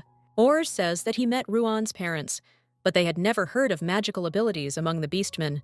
Rena muses that if every pack had such abilities, word of it would have spread long ago. The girl recalls that in the original story, there was not a word said about the amazing power of purification. The Viscount places the flask on the table and says that this medicine is made on the basis of the previous potion and a new stone. The man is confident that it is capable of restoring the destroyed core of the heart. Viscount says there are no side effects as such, but there may be difficulties at the beginning of treatment. Medicines like this are very powerful, and their elements will clash with the remnants of Rob's aura. At this moment, Rena realizes that her husband will be in incredible pain at first. The girl glances at the Viscount and notices that his face is literally glowing with the hope that overwhelms him. Remembering the last time, Rena still asks the Viscount to tell about all the possible side effects. Ors says that according to his information, Rob may have some part of his body paralyzed. The young man may also experience constant thirst and hunger, and his legs may suddenly give out while walking. Lily watches her daughter's reaction closely and comes up with a plan, after which she calls out to her daughter. The Countess understands that after taking the medicine, the Viscount will have a hard time, so she suggests that her daughter look after her husband herself and live in his room. Rena is amazed by her mother's insight and realizes that this is truly the perfect moment for rapprochement. Rob raises his hand sheepishly and says that maybe it would be enough to just visit him regularly. Lily asks if the young man thought about the fact that if he needed help, it might not be immediate. Rena looks at her husband with disappointment and asks directly, "Doesn't he really want to share a room with her?" Rob blushes and admits that he is simply ashamed to show his weaknesses in front of his wife. The girl presses herself against the Viscount, puts her hand on his, and reminds him of the words that they are now one family. Rob admits that his wife is right and asks her to take care of him from now on. In the evening, everyone is preparing to take the new medicine for the first time, and the atmosphere in the room is somewhat tense. Suddenly, Rena asks why they didn't test the medicine on someone else this time. As Rob opens the flask, the scientist explains that if the medicine is taken by people with an intact core, there will be no effect. The Viscount wonders how much pain this will cause him, but then shakes his head sharply, deciding that now is not the time for such thoughts. The young man resolutely drinks the medicine, perplexed to realize that it tastes like ordinary water. Literally a second later, Rob's body is pierced by such hellish pain that he has to bend in half. Ors understands that his friend is in great pain, but he simply needs to know what he is feeling now. The young man is drenched in sweat and says that his legs don't just hurt, they feel like they've turned to stone. Rena asks if anything else hurts, and Rob says that his hands also feel strange. The Countess can barely hold back her tears, because all she can do is just stand and watch. Suddenly, Rob closes his eyes and falls onto his side, showing no further signs of movement. Rena doesn't even have time to get scared when Ors says with a satisfied look that the time has come. The Countess understands the scientist in her own way and shouts that they must immediately do everything to save the Viscount. The man realizes that he made a mistake and says that he mixed a sleeping pill into the medicine to relieve his friend from excruciating pain. Ors wanted the Viscount to fall asleep right away, but he was afraid of overdoing it and diluting the medicine too much. Rena wipes away tears of relief and says that the scientist should go and rest. He has been working hard lately and is tired. The Viscount collects his things and, leaving, says that if help is needed, he will be in the laboratory. The girl turns to her husband, who is sleeping peacefully, and notices that he is sweating profusely. In search of a scarf, the Countess opens a drawer of the nightstand and looks in amazement at the many scarves with her name on them. In the morning, Rob opens his eyes and notices that his wife is fast asleep next to his bed, her head in her hands. Feeling movement, Rena suddenly wakes up, and the Viscount asks if she really spent the whole night here. The girl assures that it is all unimportant and asks how her husband feels, and he assures that he is much better than before going to bed. The young man presses his hand to his chest, but does not feel any changes, and decides that half a bottle of medicine was not enough. The Countess assures that it is impossible to recover instantly, and if the husband takes the medicine constantly, then everything will change soon. After making sure that everything is okay with the Viscount, Rena says that she needs to leave for a while on business. Barely reaching her bed, the Countess collapses on it and asks Karen to wake her up for dinner. The girl admits that she watched Rob's condition all night and did not sleep a wink. Suddenly, Lady Crowd remembers the performance she went to with Amelia. At that time, Rena thought that she would be able to care for a sick person, like the heroine of the play. But the reality turned out to be completely different. Seeing Rob in pain and knowing there's nothing you can do to help is incredibly difficult. Rena's eyes close, and she dreams that as soon as she wakes up, everything will end.